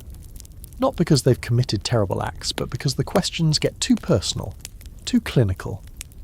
A neighbour confides that she was asked to describe her position during intercourse. Another says her confessor scolded her for enjoying herself too much. She's not even sure what that means. She was with her husband. They were married, and it was Tuesday. The manuals don't help. You find one in the rectory left out by accident and flip through it while pretending to dust. It's a confessor's guide, thick and handwritten, full of lists. The questions are mechanical, like instructions for repairing a clock. Did the sinner lie with his spouse during menstruation? Was seed spilled outside the natural vessel? Did they complete the act more than once in one night? That last one stops you. You read it again, hoping it's a mistranslation. It's not. You realise these priests are trained not just to forgive, but to interrogate, to become spiritual auditors of your most private moments. It's not always malicious. Sometimes it's well-meaning, even awkward. But the result is the same, a slow erosion of trust, of joy, of the simple freedom to love your spouse without needing a post-game confession. One fringe story circulates about a priest who made couples confess together, face to face, so they couldn't hide their mutual transgressions. It didn't go well. One woman fainted. Another man refused and was excommunicated. The practice was never repeated. But the legend lingers, proof of how far the system could push. The debate among scholars is fierce. Some say these confessions were intended to guide, not shame, that the church was trying to help people keep their vows and navigate a confusing world. Others argue that confession became a tool of sexual control, especially once it expanded from public penance into private ritual around the 13th century. Before that, sins were handled communally, in big dramatic gestures. Now you confess quietly, regularly, sometimes weekly. It's intimacy weaponized. And here's where it gets darker. There were priests who abused this system. You hear stories, some whispered, some written in dusty court records, about confessors who asked inappropriate questions not for spiritual reasons but for personal ones, who used the secrecy of the confessional to probe, humiliate, or even coerce. It's not the norm, but it's not rare either, and it changes how people think about those little wooden boxes. So people adapt. They learn to speak in code, to confess just enough, to phrase their sins in generic terms that tick the required boxes without inviting too many follow-ups. You hear someone say they failed in temperance with my spouse, and the priest nods. That's the phrase now. It means anything, everything. It's safer. But what about those who don't confess, who don't want to, who don't think they've sinned just because they laughed in bed or kissed on a fast day? They walk around with the weight of it anyway. Because in this world, silence doesn't equal innocence. It equals suspense, a delay in your spiritual accounting. And the longer you delay, the more you start to worry about what's accumulating. One woman tells you she confessed something years ago, a single moment during Advent, and the priest reacted so coldly, she's never confessed again. She still prays, still fasts, still attends Mass, but she's never been back inside the box, not once. I don't need his permission to love my husband, she says, and then, more quietly, but I still feel it sometimes, like a shadow. You realise the confessional was never neutral. It was a place of power, of fear, yes, but also control. The church didn't need to be in your bedroom, it just needed to be in your memory, your guilt, your imagination. By turning intimacy into something to report, it ensured that even your happiest moments would carry a trace of shame. But not always. Some priests are kind, some listen more than they speak. One old confessor simply blesses every couple who comes in, murmuring, "You love each other? Good, that's enough." He's rare, but he exists. Still, as you leave the confessional one late afternoon, watching the sun turn the floorboards golden, you feel the weight of something lingering. Not sin, not regret. Just the echo of being asked, again, to justify joy. You've just finished helping the cooper reinforce his wine barrels when a message circulates, subtle at first, and then suddenly everywhere. The bishop is sending an envoy. A man of the cloth, well-educated and sharp-eyed, is making rounds through the parish to ensure spiritual discipline is being upheld. Not just during Mass or confession, mind you, but in every corner of life, including, yes, behind closed doors. They're not saying it outright. But everyone knows. The church has started hiring spies. You first notice the difference in the way people talk. Conversations get shorter, eye contact less frequent. Wives stop speaking freely at the well. Husbands hush their jokes by the fire. People are scanning each other for signs. Who's been visited, who's been questioned, who might have confessed just a little too much last Sunday. It's not mass paranoia, it's strategic fear. You learn quickly that confession isn't the only source of information. The priest knows who attends, who avoids, who lingers a little too long at the market with someone not their spouse. And now, with a fresh set of ears sent by the bishop, every village path feels rigged. The church never had the manpower to monitor everyone, but it didn't need to. All it required was a few trusted informants, pious men and women tasked with gently checking in on their neighbours. Not in an official capacity, of course. That would make it feel too inquisitorial.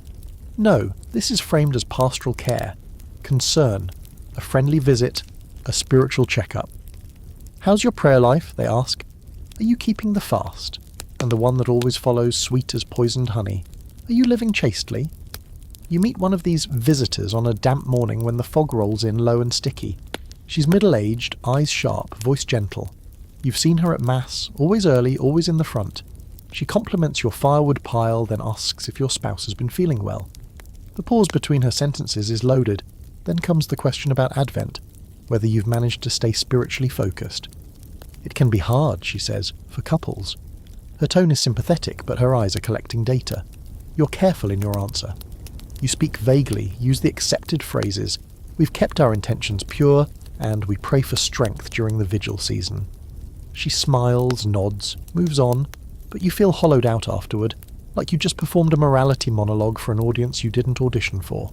Soon after, you hear of a family down the road being asked to make a special confession session. Nothing public. Not yet. But word spreads. A child overheard something. A servant saw candlelight at an odd hour. Or maybe someone just guessed. Either way, now they're in the system. The moral dragnet has them, and even if they're innocent, or rather, even if they've only sinned respectably, they still have to answer for it. This isn't Inquisition-level stuff. There's no torture, no formal accusations, no inquisitors in black robes. That comes later, in other places, with fire and force. But the seeds are here, in the gossip, in the gentle questioning, in the way people start second-guessing their neighbour's warmth and their own desire. You realise that the Church's most powerful enforcement tool isn't punishment, it's community pressure. When everyone's watching everyone else, confession becomes redundant. You start noticing other patterns. A woman who used to wear a red ribbon in her hair suddenly switches to dull brown. A man who laughed freely now keeps to himself. You hear of a young couple who sold their mattress and now sleep on straw, voluntarily, as an act of penitence, or maybe preemptive protection.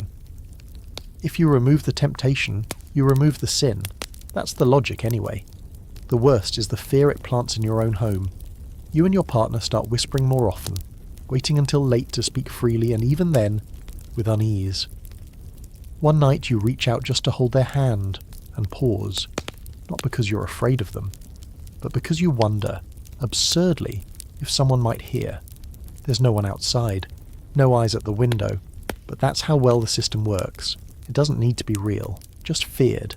And this wasn't universal. Scholars today debate how widespread these surveillance tactics were. Some argue that only certain zealous dioceses employed lay spies and moral monitors. Others believe that such systems were unofficial but incredibly common, embedded into parish life by years of habit and subtle direction. Like most things in this era, the truth is slippery, but the effect, that's visible. Behavioural records, confession logs, court testimony. The numbers change, but the anxiety remains constant. What's really unnerving is how much of this isn't top-down. The Church may have suggested it, but the people implemented it.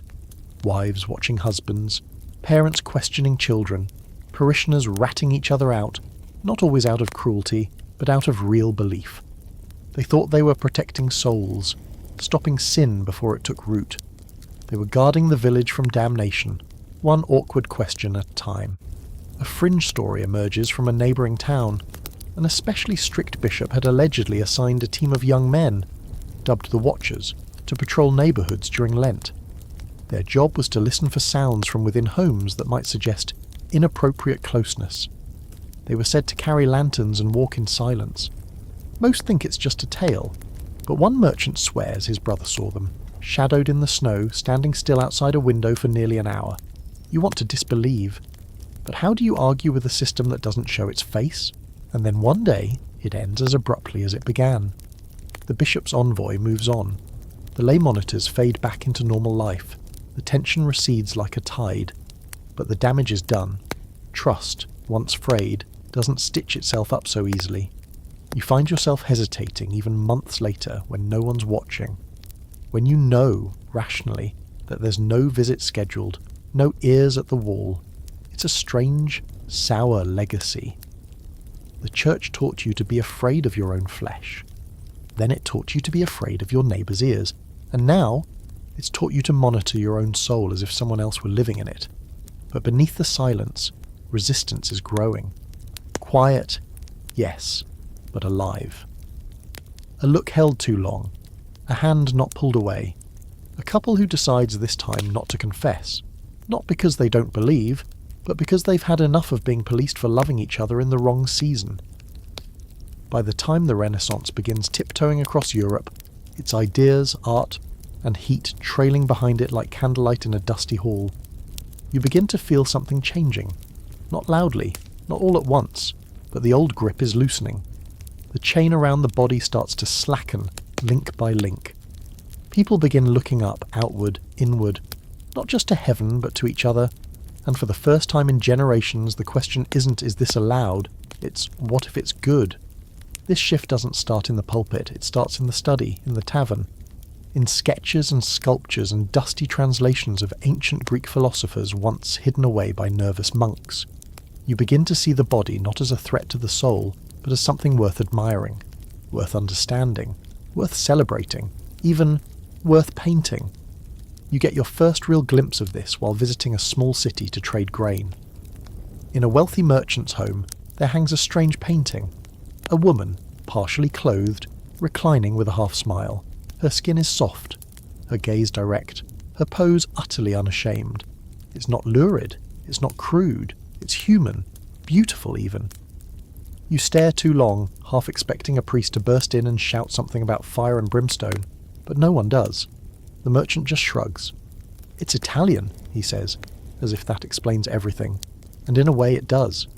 Italy is leading this quiet revolution, not just with art, but with books, philosophy, letters. You hear whispers of people reading Ovid again, the art of love making its way across tavern tables and into bedrooms like contraband scripture. You learn that scholars are translating Plato with a focus not on the soul, but on the passionate friendships that fuel it. Erotic love isn't being condemned, it's being studied. Meanwhile, the church, still powerful, still looming, isn't exactly thrilled, but even it can't ignore the momentum. You hear of bishops commissioning nudes for their private galleries. One cardinal is said to own a sculpture of Venus so detailed it once made a visiting monk weep. Officially, they still preach restraint. But the line between spiritual chastity and cultural appetite is growing blurry, sometimes very blurry. It's during this period that you begin hearing new ideas about marriage, not just as a tool to avoid sin, but as something positive. Sacred, yes, but also romantic. Companionate. Theologians start speaking of mutual love, even mutual desire as compatible with holiness. A revolutionary idea, considering that a century ago a priest might have lectured you for laughing in bed. You attend a wedding where the sermon doesn't mention sin once.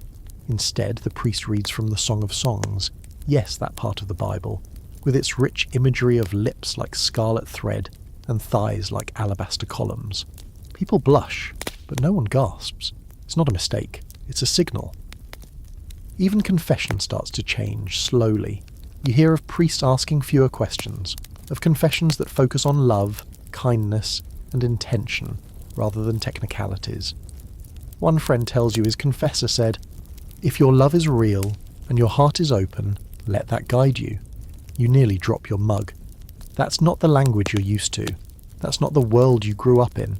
But this isn't a clean break. It's messy, unpredictable. There are still plenty of hardline voices preaching that the flesh is weak and desire is a doorway to doom. One famous preacher shouts in the town square about the whores of Babylon, accusing women of sin for wearing perfume or silk. He burns mirrors and cosmetics in public bonfires.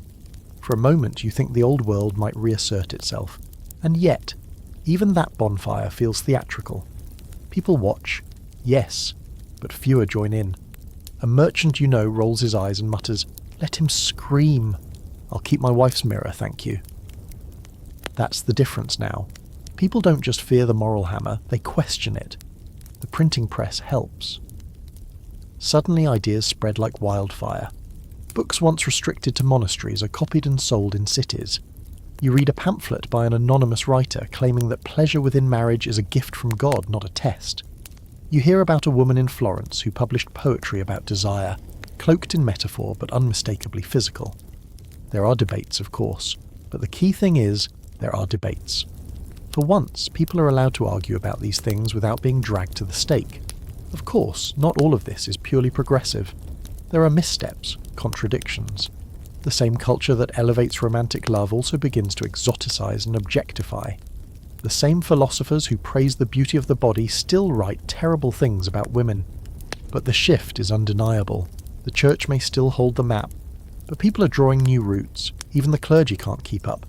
You meet a young priest who openly admits that he struggles with his vows, not just celibacy, but the whole idea that love must be restricted by a liturgical calendar. He sighs and says, "Why would God give us something so joyful only to make it forbidden?" You don't have an answer, but the fact that he's asking, that's new. One quirky fringe group starts holding marriage retreats, where couples are encouraged to spend time alone in prayer, conversation, and quietly hinted intimacy. It's not official, but it's growing.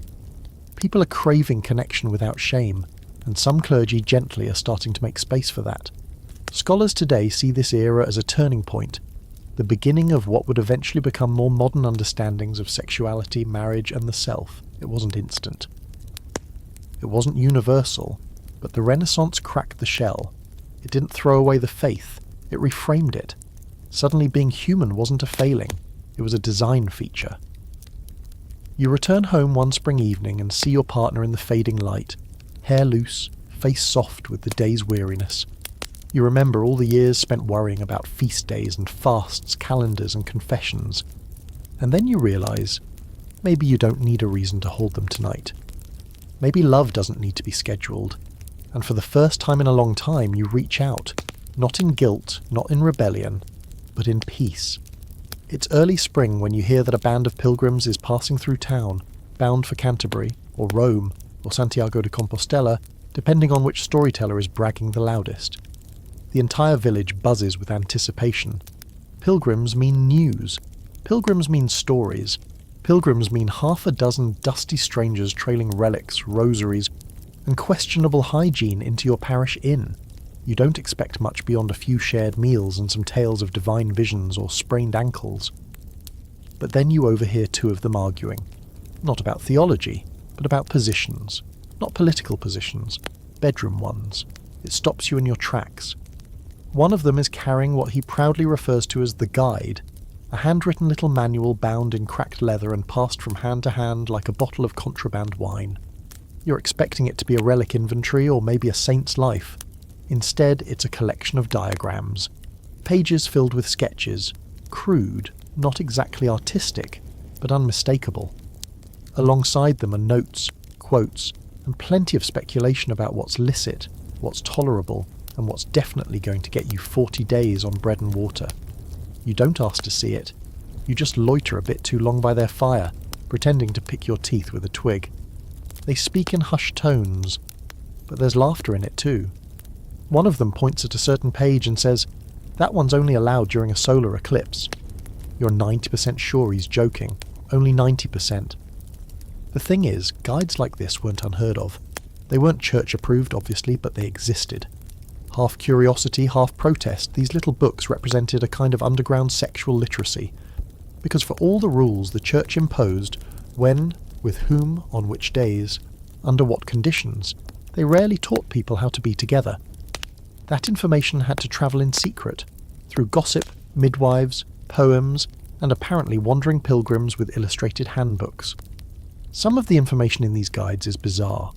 One insists that you should never look your spouse in the eye during the act. Another claims that intimacy during a full moon increases the chance of bearing twins. A third suggests that only the missionary position is truly blessed, and anything else is a mockery of creation. Yet, oddly, there's another page that includes something very similar to what modern folks might call spooning. No judgment, just a note. Comfortable after childbirth, avoid during fasts.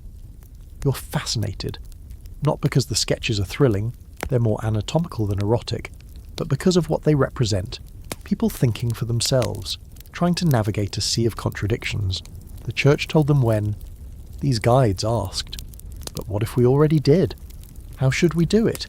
How do we live inside the rulebook without suffocating? One of the pilgrims is a woman, older, sharp-eyed and unsentimental. She carries her own version of the guide, hers written in margin notes of a psalter, sandwiched between verses of David's poetry. You catch sight of a line, "Shame is not holiness." You want to ask her where she heard it. Maybe she wrote it herself. Pilgrimages were supposed to be acts of penance. Holy journeys made to cleanse the soul and beg forgiveness. But by the late Middle Ages and early Renaissance, they'd also become something else. A little chaotic, a little social, a little liberating. Away from home, away from the parish priest, away from their own reputations, pilgrims were freer. They walked for God, yes, but they also walked for fresh air, new faces, anonymous sins. The inns along the pilgrimage routes knew the truth. That's why they had double beds. Why they stocked wine. Why some of them quietly looked the other way when pilgrims requested shared rooms. A fringe report from a bishop in northern France complains that many go on pilgrimage not to pray, but to lie with strangers. He might be exaggerating. Then again, maybe not. Even Chaucer, yes, that Chaucer, knew what he was doing when he wrote about pilgrims swapping bawdy stories on their way to Canterbury. His tales, written in the late 14th century, walk that fine line between sanctity and satire. And what they suggest is this, that even the holiest journeys are shaped by the full range of human longing, spiritual, emotional, physical. You sit one evening beside the pilgrims as they share dried apples and ale. One of them mentions a priest they met in Burgundy, who told couples they should pray before, pray after, and be gentle in between. The others laugh, not mockingly, but with warmth. That's a version of faith they can live with. Perhaps that's the heart of it. These pilgrims aren't rebelling against the church. They still pray, still fast, still wear scallop shells on their cloaks, but they're also quietly reclaiming something. A belief that love doesn't have to hide, that pleasure doesn't always need a permission slip, that maybe, just maybe, joy itself is a form of praise. Not everyone agrees. One of the more rigid village clerics refuses to give blessings to pilgrims he suspects of moral deviation. Another warns you not to entertain heresies brought by wanderers. But you've seen the looks on their faces, heard the laughter, read the margin notes, and now you understand something deeper, that movement breeds perspective. When people travel, they carry ideas across borders, and ideas are dangerous things. They don't fast, they don't keep vigil. They climb into heads and linger long after the journey ends. So when the pilgrims leave, you watch them go with a strange blend of hope and envy. They'll return to their lives, their parishes, their confessionals, but they'll carry a little spark with them. A quiet rebellion drawn in ink and passed hand to hand. And that spark, it's spreading. You're kneeling in the garden, fingers stained with dirt, when your neighbour leans over the low wall and asks a question that catches you completely off guard. Do you think God wants us to have more children? It's not an idle inquiry. Her face is serious, tired. You look at the toddler clinging to her skirts, another child playing in the dust beside her, and a third napping under a wool blanket in the shade. She's not asking for theological trivia. She's asking about survival, about fertility, about faith. Because in this strange tangle of medieval morality, family planning isn't just a matter of timing or choice. It's a spiritual tightrope. On one side, the commandment to be fruitful and multiply. On the other, the increasingly tangled web of when, how, and why you're even allowed to be together in the first place. You're told to make children, but only on God's schedule, only with the proper attitude, only without too much pleasure, only if the moon is right and Lent is not. So what happens when a couple doesn't want more children, or can't afford them, or fears what another pregnancy might do to a woman's body already worn thin by childbirth and fasting? That's when things get complicated. That's when theology and desperation begin to wrestle under the cloak of silence. The Church's stance is blunt and unforgiving. Any deliberate effort to prevent conception, be it herbal, behavioural, or even just thinking too hard about it, is condemned. Not just frowned upon, but branded as a sin against nature, against marriage, against God. The purpose of sex, after all, is procreation. Pleasure is a tolerated side effect. Planning, however, that smells like defiance. You hear stories of women who've been scolded by confessors simply for spacing their children too widely, as if their wombs were supposed to function on a divine schedule only the church understood. One woman was reportedly told that her 6th child was born with a clubfoot because she'd withheld herself from her husband too often. The implication was clear. Interfere with God's plan, and he'll interfere with yours. Yet people, being people, adapt. Quietly, carefully. They find ways to work around the unworkable. You begin to hear whispers of herbs steeped in moonlight, of teas made from pennyroyal and rue, of midwives who know more than they let on. Nothing is written. Nothing is spoken aloud in confession, but the knowledge is there, passed from woman to woman, generation to generation. Some of these remedies are harmless, others are risky, even deadly. You hear of one woman who drank a tonic so strong it nearly stopped her heart. She lived, barely. The priest blamed her for playing God. The midwife who gave her the recipe disappeared. And it's not just women making these choices. Men have their methods too. They time things differently, withdraw early. Take long pilgrimages at suspiciously fertile times. One man tells you, a little too proudly, that he and his wife only lie together when the stars are least expectant. You don't ask what that means. You suspect he doesn't know either. The strangest thing is how everyone pretends not to notice. The church preaches one thing, the people live another. A kind of unspoken agreement forms. Don't talk about it, and maybe it doesn't count. Confess your lust, sure, your envy, your gluttony. But not this. Not the choice to wait. Not the fear of a seventh mouth to feed. Not the decision to protect a woman who's already nearly died twice in childbirth. Scholars today wrestle with how widespread these quiet practices were. Some argue that medieval people had no real understanding of conception, that they left everything to chance and prayer. But that underestimates them. These were people who could track moon cycles, predict harvests, and read the signs of animal fertility. They knew their bodies, they knew each other, and they knew when it was dangerous to bring another life into the world. There's a fringe manuscript you see once in a scribe's collection, tucked between sermons and saints' lives. It's simply titled On the Times of the Body. It's not overt.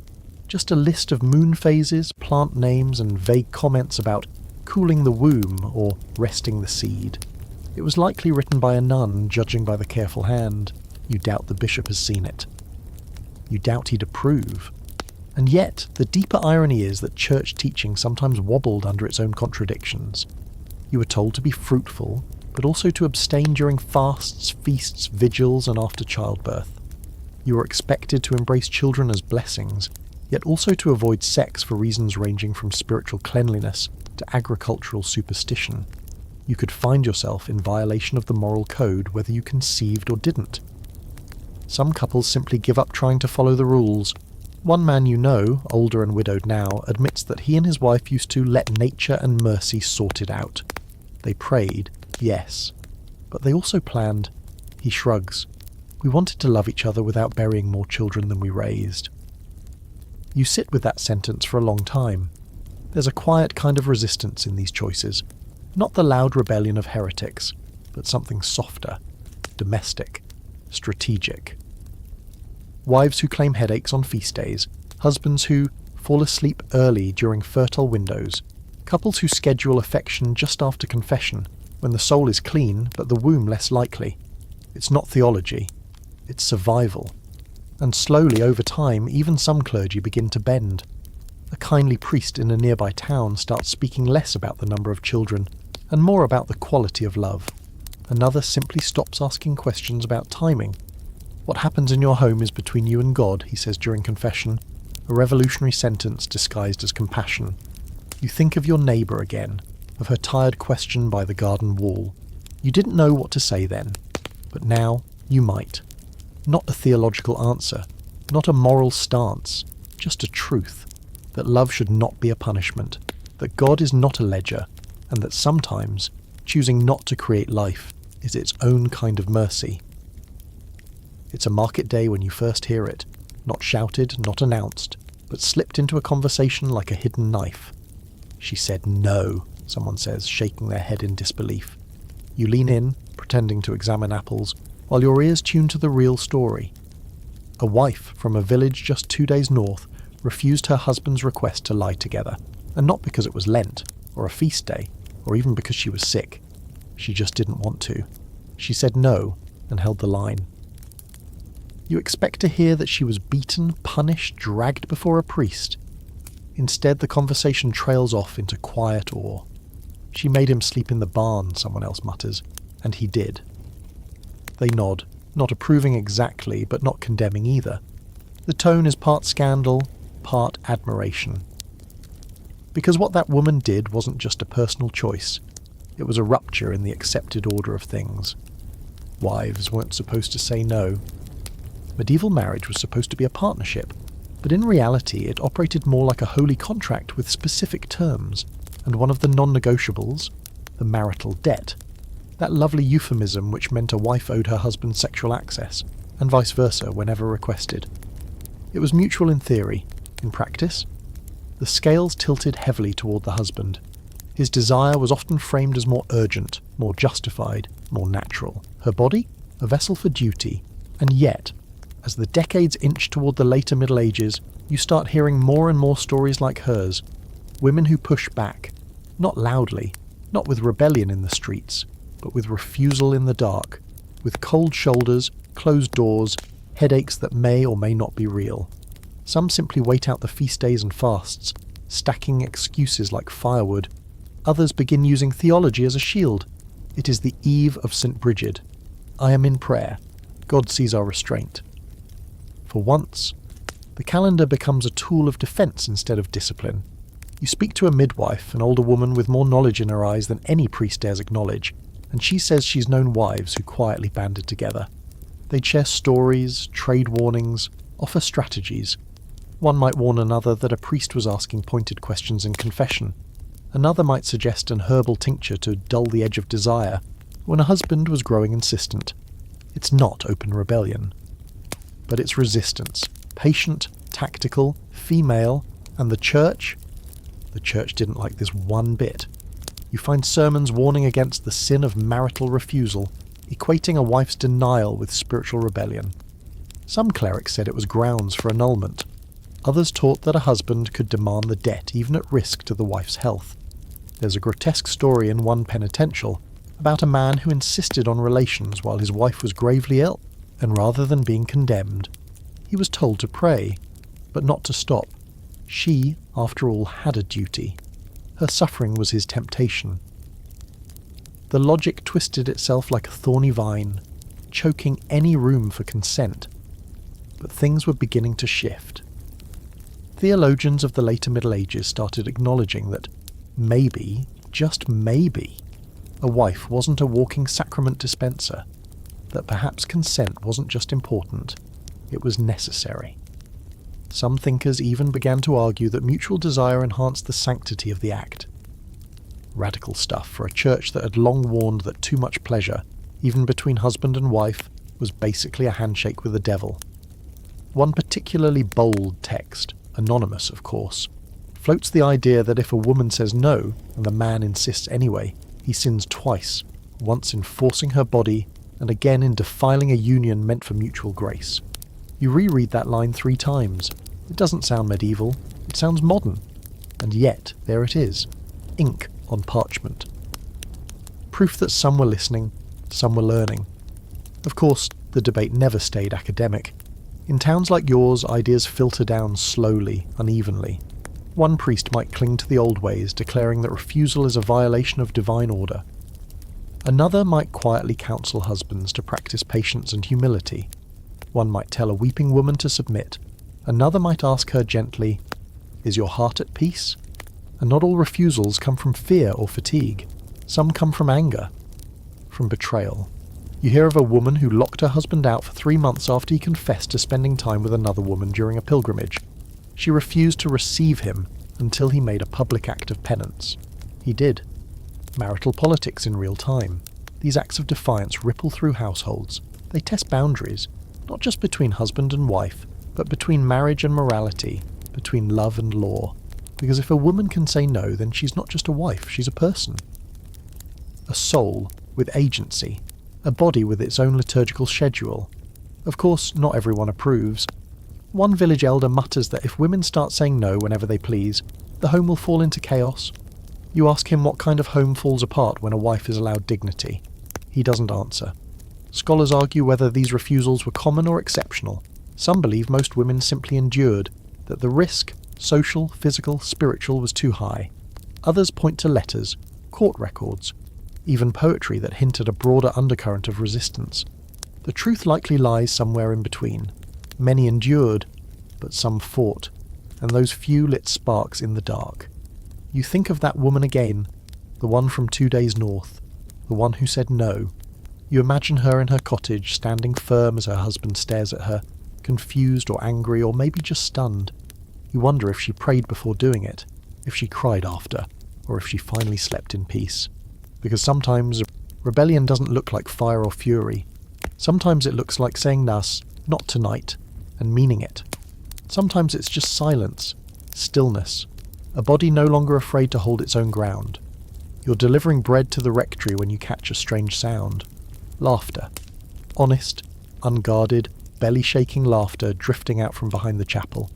It's not the sound you expect from a group of clergy. You peek around the corner and find 3 priests, sleeves rolled up, drinking something from a shared flask and swapping stories in low tones. One says something about Brother Stephen and the milkmaid, and the rest nearly fall over cackling. They don't see you, and you're glad. Because in that moment the curtain slips, and what you see underneath isn't sin or scandal, it's hypocrisy wrapped in red and gold. Not all clergy, of course, but enough. Over time, you start hearing more and more stories, quiet ones, whispered through villages and towns, about men of God who aren't quite as chaste, celibate, or self-denying as they pretend to be. Some are harmless, even funny. Others, not so much. And suddenly, the rules they push on everyone else begin to look suspiciously like cages they themselves avoid. They're not just the keepers of morality, they're the ones sneaking in and out of its back door. It starts with rumours. Always rumours. A priest in a neighbouring town keeps a housekeeper who's never seen leaving the rectory except at dawn. A bishop who's fathered 3 children with a widow and pays her in holy relics. A travelling friar caught in a hayloft with a shepherd boy and relocated for reasons of health. You try not to believe everything you hear, but then again, it all fits. Too well. The official story, of course, is that clergy are meant to be celibate. From bishops to parish priests, every man who wears the collar is supposed to live in total chastity, giving himself fully to the church. It's a rule meant to elevate their spiritual focus, to cut ties with earthly distractions. But it's also a relatively recent enforcement, mandated strongly in the 12th century, after generations of married priests and inherited rectories caused all kinds of inheritance headaches for Rome. The rule wasn't just about holiness, it was about control. You hear of one priest who kept his wife hidden for years, passing her off as his widowed sister. They had 2 children, the villagers knew. The bishop eventually found out, but nothing happened. He was valuable. He knew Latin. That was enough. Then there's the parish further south, where the priest fathered children with 2 different women and gave each boy a different saint's name to avoid confusion. The women worked in the rectory garden side by side. You're not sure if they hated each other or just accepted the absurdity. One of them later married a miller, and the priest still baptized her baby. And yet, while the hierarchy might occasionally look the other way, the rules for everyone else stay brutally rigid. You're forbidden to touch your spouse on Sundays, but Father Thomas gets to keep a mistress in the loft above the sacristy. You must confess every flicker of desire, but the priest just has to say 3 Hail Marys and move parishes. The double standard isn't just irritating, it's infuriating and dangerously normal. Of course, not all clergy are hypocrites. You meet a few who are genuinely holy, gentle, wise, modest to a fault. One old priest near the coast lives alone in a stone hut, grows his own food and weeps during Mass. He refuses to pass judgment on couples. Says love is hard enough without adding guilt. You like him, you wish more were like him. But they aren't. Because the structure itself is flawed. Celibacy isn't just a vow. It's an expectation that too often turns into performance. Some clergy try, others fail. Still others never try at all, and the system protects them as long as they keep the machine running. Preach on Sunday, forgive on Tuesday, deny on Thursday. Rinse and repeat. You find out about clerical brothels. Yes, you heard that right. Entire establishments set up near seminaries serving only priests. One chronicler in the 14th century mentions a town where certain houses of recreation were funded by tithes. Church money, fueling the very pleasures the church condemned. The hypocrisy is so loud it practically sings psalms. There's even a fringe legend, probably exaggerated but still circulating, about a monastery where the abbess kept a secret tunnel to a neighbouring friary. It was called the Passage of Grace. You raise an eyebrow. The name's a bit on the nose. Scholars debate the extent of all this. Some argue that the stories are exaggerated, popular gossip inflamed by resentment or misunderstanding. Others say the problem was systemic, inevitable, that the burden of forced celibacy created a shadow world of quiet indulgence. Most agree on this. The rule was preached far more effectively than it was practiced, and in the end, the damage wasn't just spiritual, it was personal. You meet a woman who was seduced by a young priest when she was barely 16. He promised her marriage, promised absolution, promised secrecy. When she became pregnant, he disappeared. The child died in winter. She hasn't returned to church since. You hear of a monk who begged for release from his vows, not because he lost faith, but because he fell in love with a weaver. He was excommunicated. She was shunned. They moved to a city and started over. You find their story not shameful but brave, honest, human, and all the while the church keeps tightening the bolts on everyone else's chastity. Sermons, confession manuals, penitentials. The pressure never stops. But now you know what happens behind the curtain. The holy men don't always walk the walk. Some don't even try. So the next time a priest thunders from the pulpit about marital abstinence or the evils of pleasure, you watch him carefully. You listen for cracks in his voice, for the rehearsed rhythm of someone reciting rules they don't follow. And you remember, guilt is only effective when it's universal. When it's not, when it's lopsided and weaponized, it becomes a joke. A dangerous one. But the people are starting to laugh less and question more. It's one of those late summer nights when the air hangs heavy and still, not even a breeze to stir the candle flame by your window. You're trying to sleep, but your mind keeps drifting. Not to guilt, not to penance, but to ecstasy. Not the sinful kind, not the confessional kind, but the kind you've heard whispered in strange places lately. Tales of holy men and women who claim they've felt God in their bodies, literally. Mystics who talk about divine union not with abstract metaphors, but with the breathless fervour of someone describing the most intimate moment of their lives. At first, you thought it was poetry, some overindulgent monk waxing lyrical about the soul's ascent. But the more you hear, the more you realise this is something different, something stranger, something a lot more sensual. You first hear the name Hildegard of Bingen, a Benedictine abbess, healer, composer and mystic, known for her visions and her letters. She writes about the greening power of life, about God as a pulsing light that fills the body. Her descriptions are lush, ecstatic, almost erotic, though cloaked in theological robes. She never claims physical union with the divine, but the imagery, it lingers. Heat, light, filling, merging. Then there's Mechthild of Magdeburg, another mystic woman who writes things no parish priest would dare say aloud. She describes the soul as a bride, yes, classic, but then writes that God kisses the soul, holds her in his arms and presses her to his divine breast. That sounds sweet enough, until she adds that the soul melts in his embrace like wax before the fire.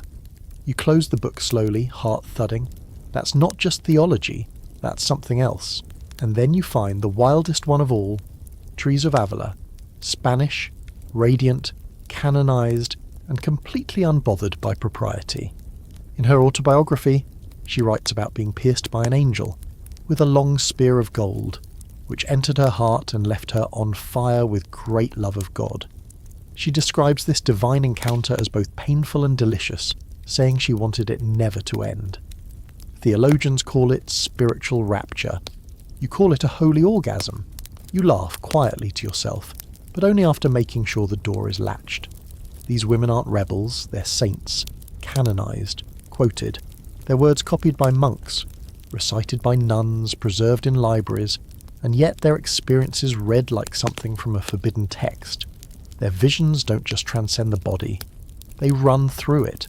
They aren't fleeing desire, they're channeling it. Which raises the unsettling question, what if the church has been wrong this whole time? What if the body isn't a trap but a conduit?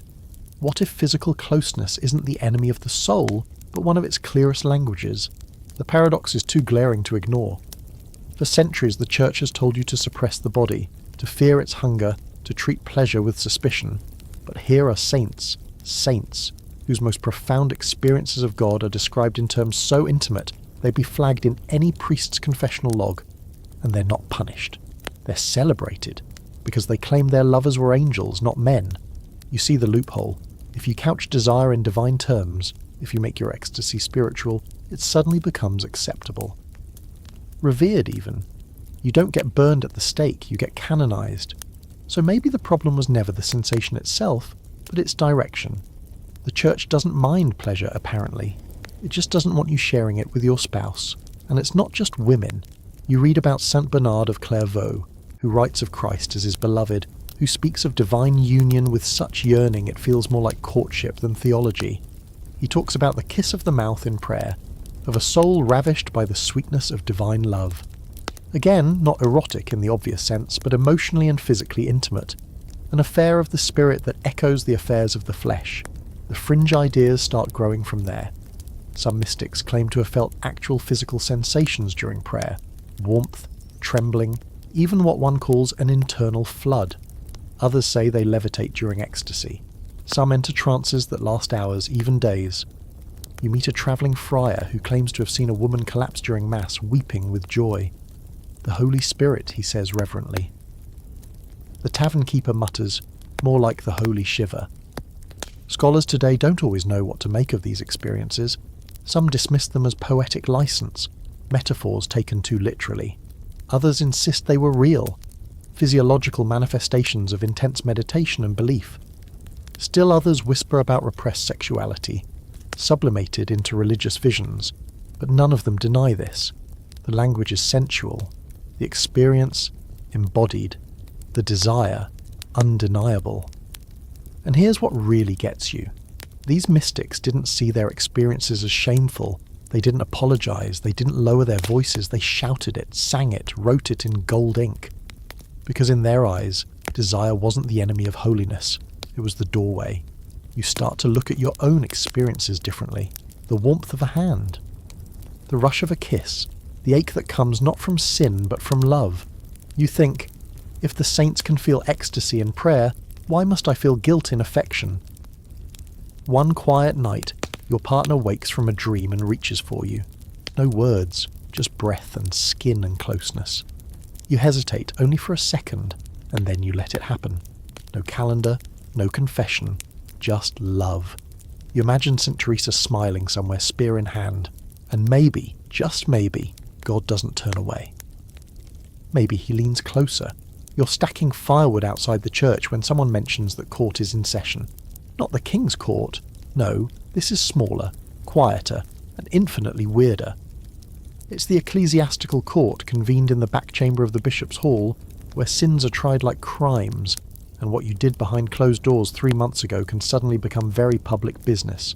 You stop stacking. You listen. Because once again, someone's been summoned not for theft, not for heresy, not for murder, but for sex. You wander by the hall later that afternoon casually, pretending to check the notice board. There's a list, names, charges. Most are written in that maddening, vague legal Latin, but some bits are unmistakable. Coitus illicitus, actus carnalis, fornicatio in tempore interdicto.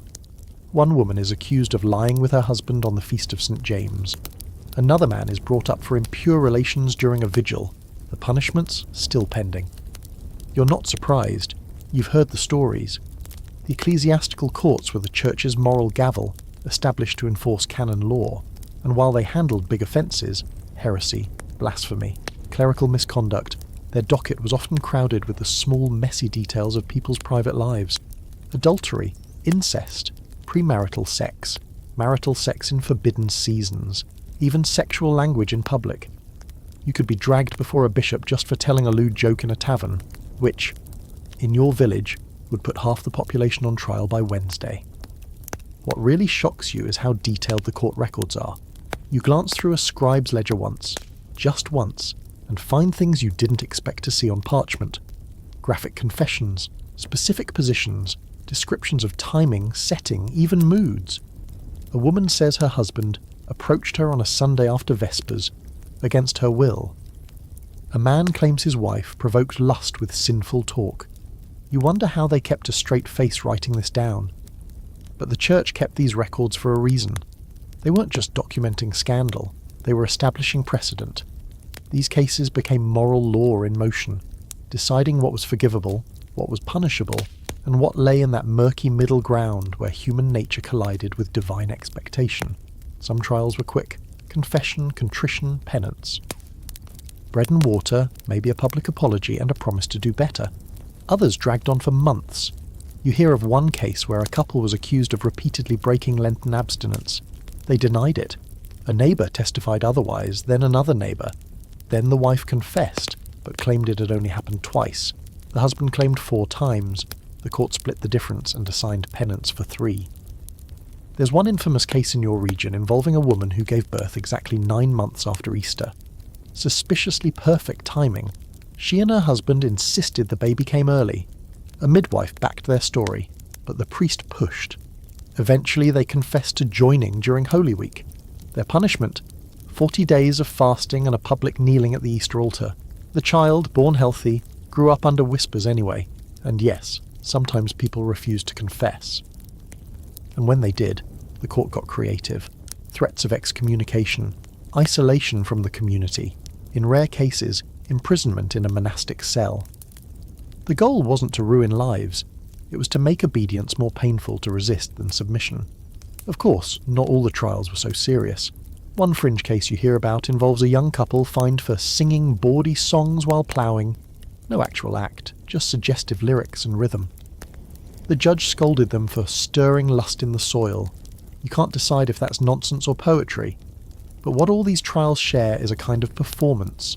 You're not just confessing to a priest, you're justifying yourself to an entire system, to scribes, witnesses, judges, sometimes even a small audience. Sex becomes something to explain, something to narrate, something to defend. You wonder what it must feel like to stand there, accused of loving the wrong way or at the wrong time. Not unfaithful, not abusive, just badly timed. To be tried not for hurting someone, but for failing to line up your desire with the liturgical calendar. You imagine the shame, and then the rage. Some of these trials end in quiet. The couple accepts the penance, returns to their pew, tries to forget. Others cause rifts, between spouses, between families. You hear of one man who left his wife after she confessed in court to unseemly delight. Not because she sinned, but because she admitted to enjoying it. That was the final blow. Still, there are moments of odd, unexpected mercy. A judge who hears a woman's confession, sees her tears, and simply tells her to light a candle. A scribe who leaves out the more humiliating details. A priest who waves off a minor case with, "Let them love each other. God's not counting Sundays." Historians have pored over these records for decades. Some say they're proof of the Church's obsessive control. Others argue they reflect real attempts to address the complexities of human behaviour. After all, few societies tried to legislate sexual morality as thoroughly as the medieval Church did. But whether you see them as justice or overreach, one thing is certain. These trials left marks on people, on marriages, on communities. You meet a woman once who stood trial for conceiving during Advent. She was barely 20. The case ended with a fine and a period of abstinence. She tells the story flatly, without bitterness, but then softer she adds, "They made me feel dirty, for loving my husband, for wanting a child." And that's the tragedy, isn't it? Not the rule itself, but what it taught people to feel. That love was dangerous, that desire needed paperwork, that even within marriage your soul was on trial every time you touched someone you loved. You leave the court records behind and go home that night quieter than usual, because you realise this isn't just history, it's a mirror. And the people in it look a lot like you. It's the sound that gets you first. Soft, rhythmic chanting undercut by the snap of fabric and the hush of bare feet on stone. You've crept into the back of the abbey late at night, too curious to sleep, drawn by rumours of a penitential rite, for those who broke the fast of the flesh. You expect something quiet, something sombre. Instead, you find theatre. 6 men in sackcloth, heads bowed, walking in a slow spiral toward the altar. A monk leads them in Latin verses, and with each line they whip their own backs, not hard enough to bleed, but enough to sting. This is not just confession, this is spectacle. Welcome to the world of flagellant processions, public acts of penance for private sins. And more often than not, the sins being punished involved sex. You sit in the shadows, heart hammering as you try to make sense of what you're seeing. The monk's voice is steady, almost soothing. The men's movements are choreographed, each crack of the whip landing with the precision of someone who's done this before. And they probably have. This isn't a one-time event, it's a system, a performance of guilt. And the audience, priests, novices, curious onlookers like you, is part of the point. These processions, which began cropping up in the 13th century and exploded during the horrors of the Black Death, were part devotional, part public warning. A message. This is what happens when desire wins. This is what you must do when you fall short. The logic is brutal but familiar. Suffer now so you don't burn later. But as you watch, you start noticing something strange. There's a rhythm to it. Not just in the chant, but in the movement, the breath, the way each penitent tightens his muscles before each lash. It's hard to explain. It doesn't look sexual, of course not, but it does look embodied, almost ritualistic. And that's the tension running through all of this. You're supposed to reject the body by using the body, punish desire by acting it out. You'd heard of these rites before, how some monks self-flagellated to fight temptation, how certain orders encouraged physical pain as a path to purity. But seeing it in person makes it real and uncomfortable. One man cries softly as he whips himself, not from pain, from something else. Shame, maybe, or grief, or relief. You wonder which sin brought him here. A mistress? A forbidden act during a feast? A moment of lust at the wrong hour? The Church sanctioned these rituals carefully. Not every diocese approved them, but where they flourished, they became deeply embedded in local piety.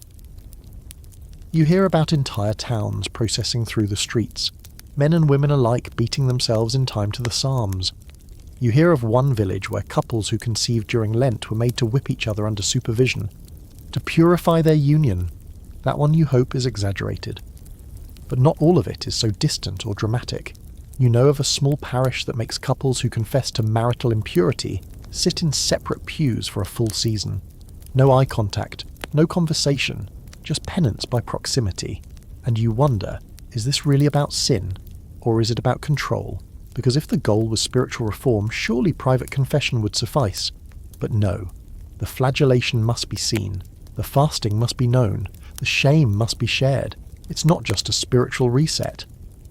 It's a social reset, a reminder to everyone watching. Don't step out of line. Don't let your desire rise above your doctrine. Still, some find meaning in it. You speak to one young monk who says self-flagellation helped him feel closer to Christ. When I suffer, he says, I remember his wounds. You nod respectfully.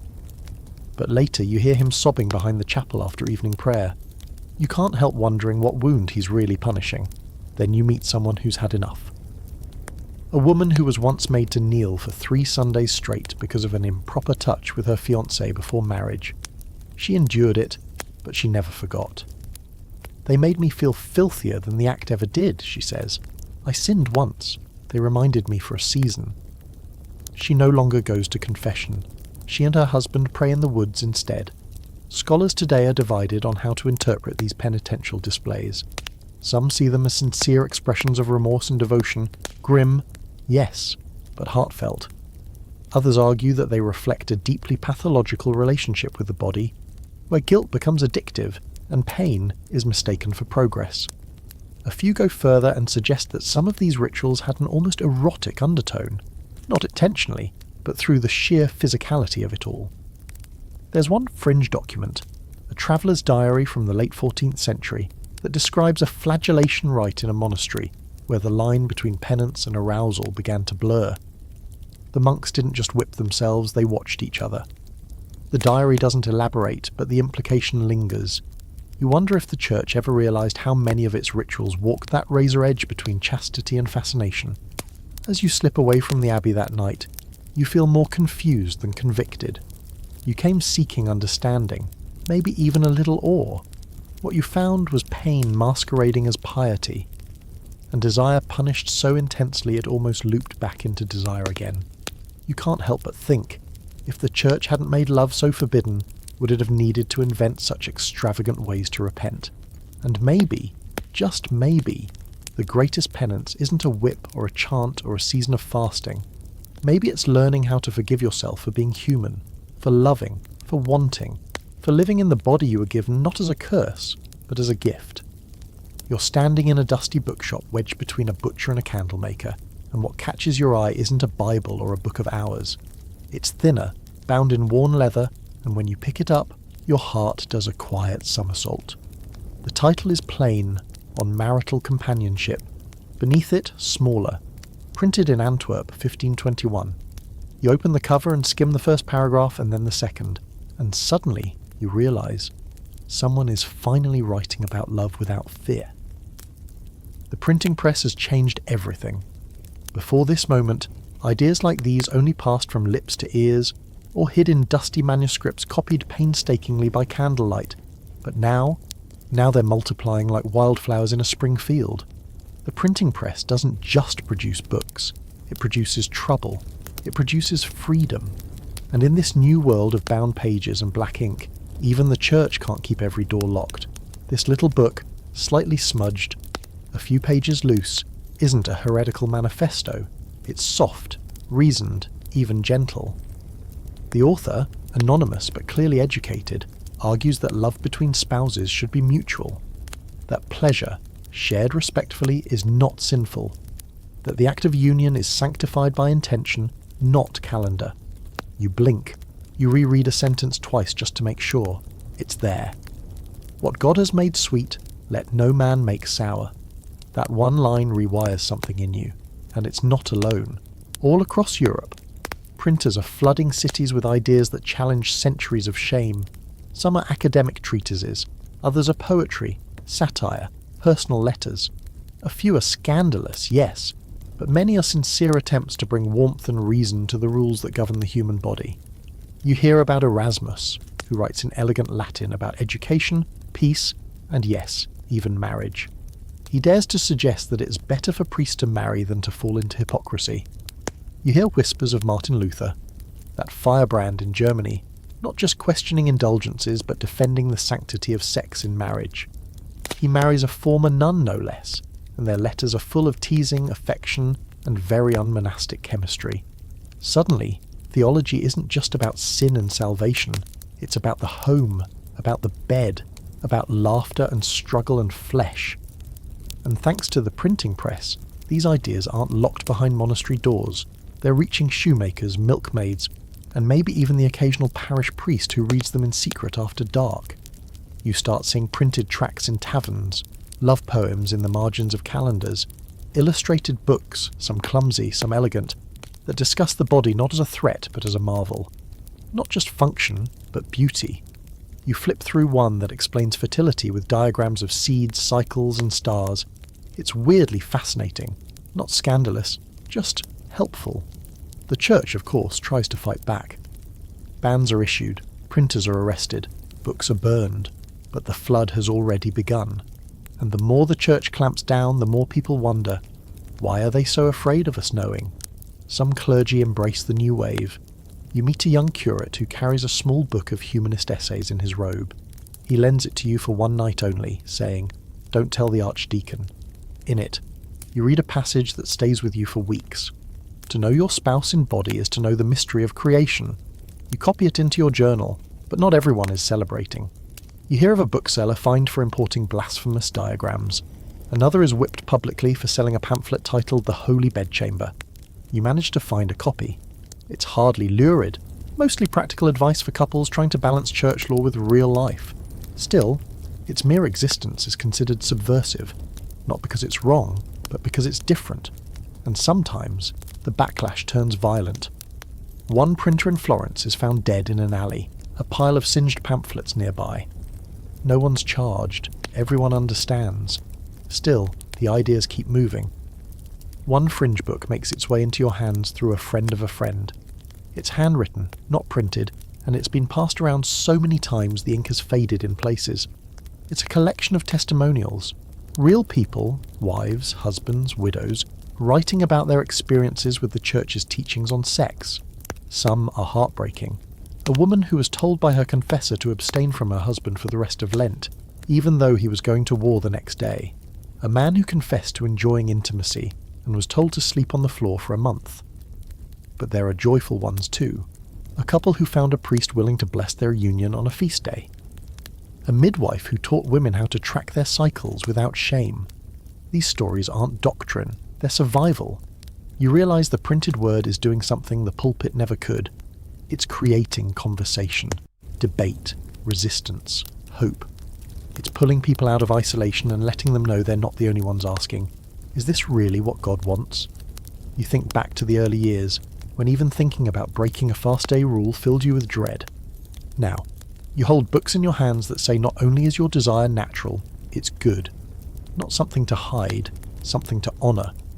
You walk past a church bulletin one morning and see a pamphlet tucked into the side, half hidden beneath a notice about rosary meetings. You pull it out. On the front it says, Love Without Fear, a reflection on Song of Songs. No author, no printing mark. But someone put it there. Someone printed it. Someone chose that passage from Scripture, the one they've been trying to sideline for centuries, and offered it back to the people. You take it home and read it aloud that night. The verses spill over you like warm oil. Let him kiss me with the kisses of his mouth. Your love is better than wine. You and your partner look at each other grinning like children who've gotten away with something.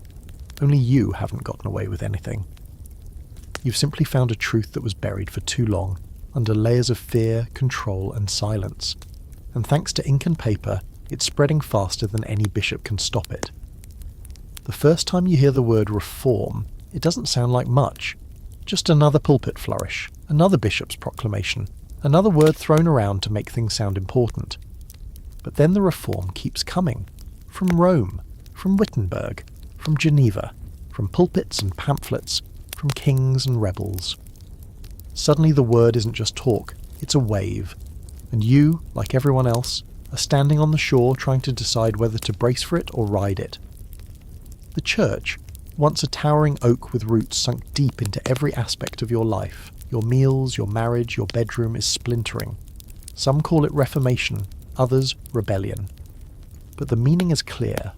Authority is no longer absolute. The calendar of your desires no longer belongs solely to Rome. Martin Luther starts it, or so the story goes. His 95 theses slam into the door at Wittenberg like a thunderclap. Most of it is about indulgences, yes, but underneath that is a deeper shake-up. If faith is personal, if grace is not mediated by priests, then what else have we been wrongly told? And from there the questions grow. One of Luther's most revolutionary stances isn't about money or papal bulls, it's about marriage. He argues that celibacy isn't holier than matrimony, that priests should be allowed to marry, that sexual intimacy within marriage isn't just permissible, it's sacred. Sacred. You feel the tectonic plates of a 1,000-year guilt trip shift just slightly under your feet. And then there's John Calvin, tightening things in Geneva, giving the Reformation its more disciplined face. He doesn't preach wild liberty, but even he softens the church's old grip on the bedroom. Marriage is mutual, he says. Spouses owe one another respect, care, and consent. Consent. That word takes on new weight. For centuries you were told to obey, to submit, to suppress. Now you hear that mutual affection isn't weakness, it's strength. Still, the Catholic Church doesn't take this lying down. The Council of Trent fires back with its own declarations, doubling down on the sacrament of marriage, reaffirming celibacy, issuing new catechisms. It's a theological tug-of-war, and your body is the rope. Depending on where you live, your entire understanding of love, sex, and sin shifts within a generation. In Lutheran regions, priests marry and preach about love with a wink. In Catholic ones, enforcement tightens. Confession becomes more probing, penitentials more precise. You even hear of a parish where the priest reads from a list of banned sexual practices during Lent, then warns that God counts even what's imagined. People avoid eye contact for days. But amid the fire and argument, something beautiful begins to grow. In Protestant towns, married clergy set examples for their congregants, not as idealized ascetics, but as real husbands and wives. You attend a sermon where the minister holds his baby while preaching. His wife sits in the front pew nodding along. This wouldn't have happened a generation ago.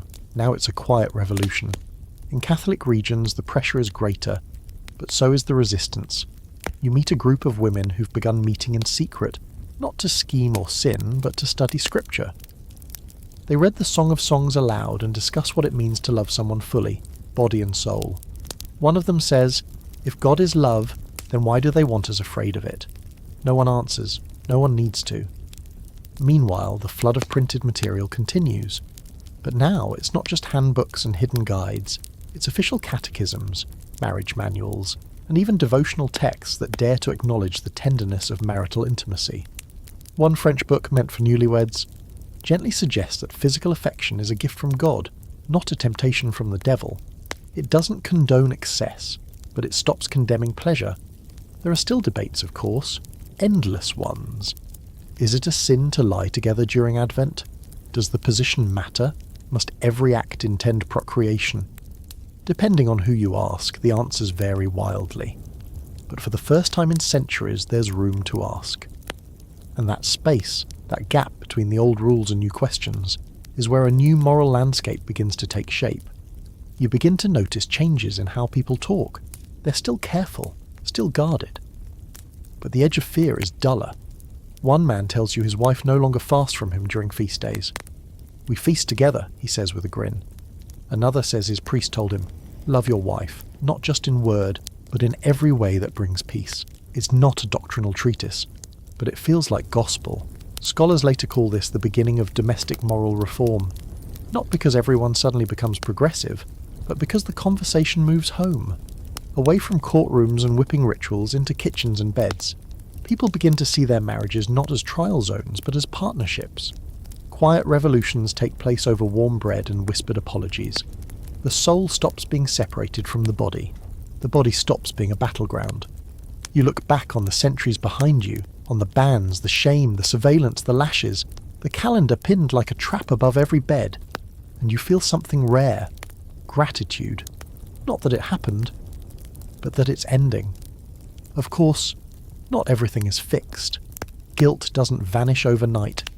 The church doesn't rewrite its rulebooks with hugs and roses, but a crack has formed in the wall, and through it, light pours in.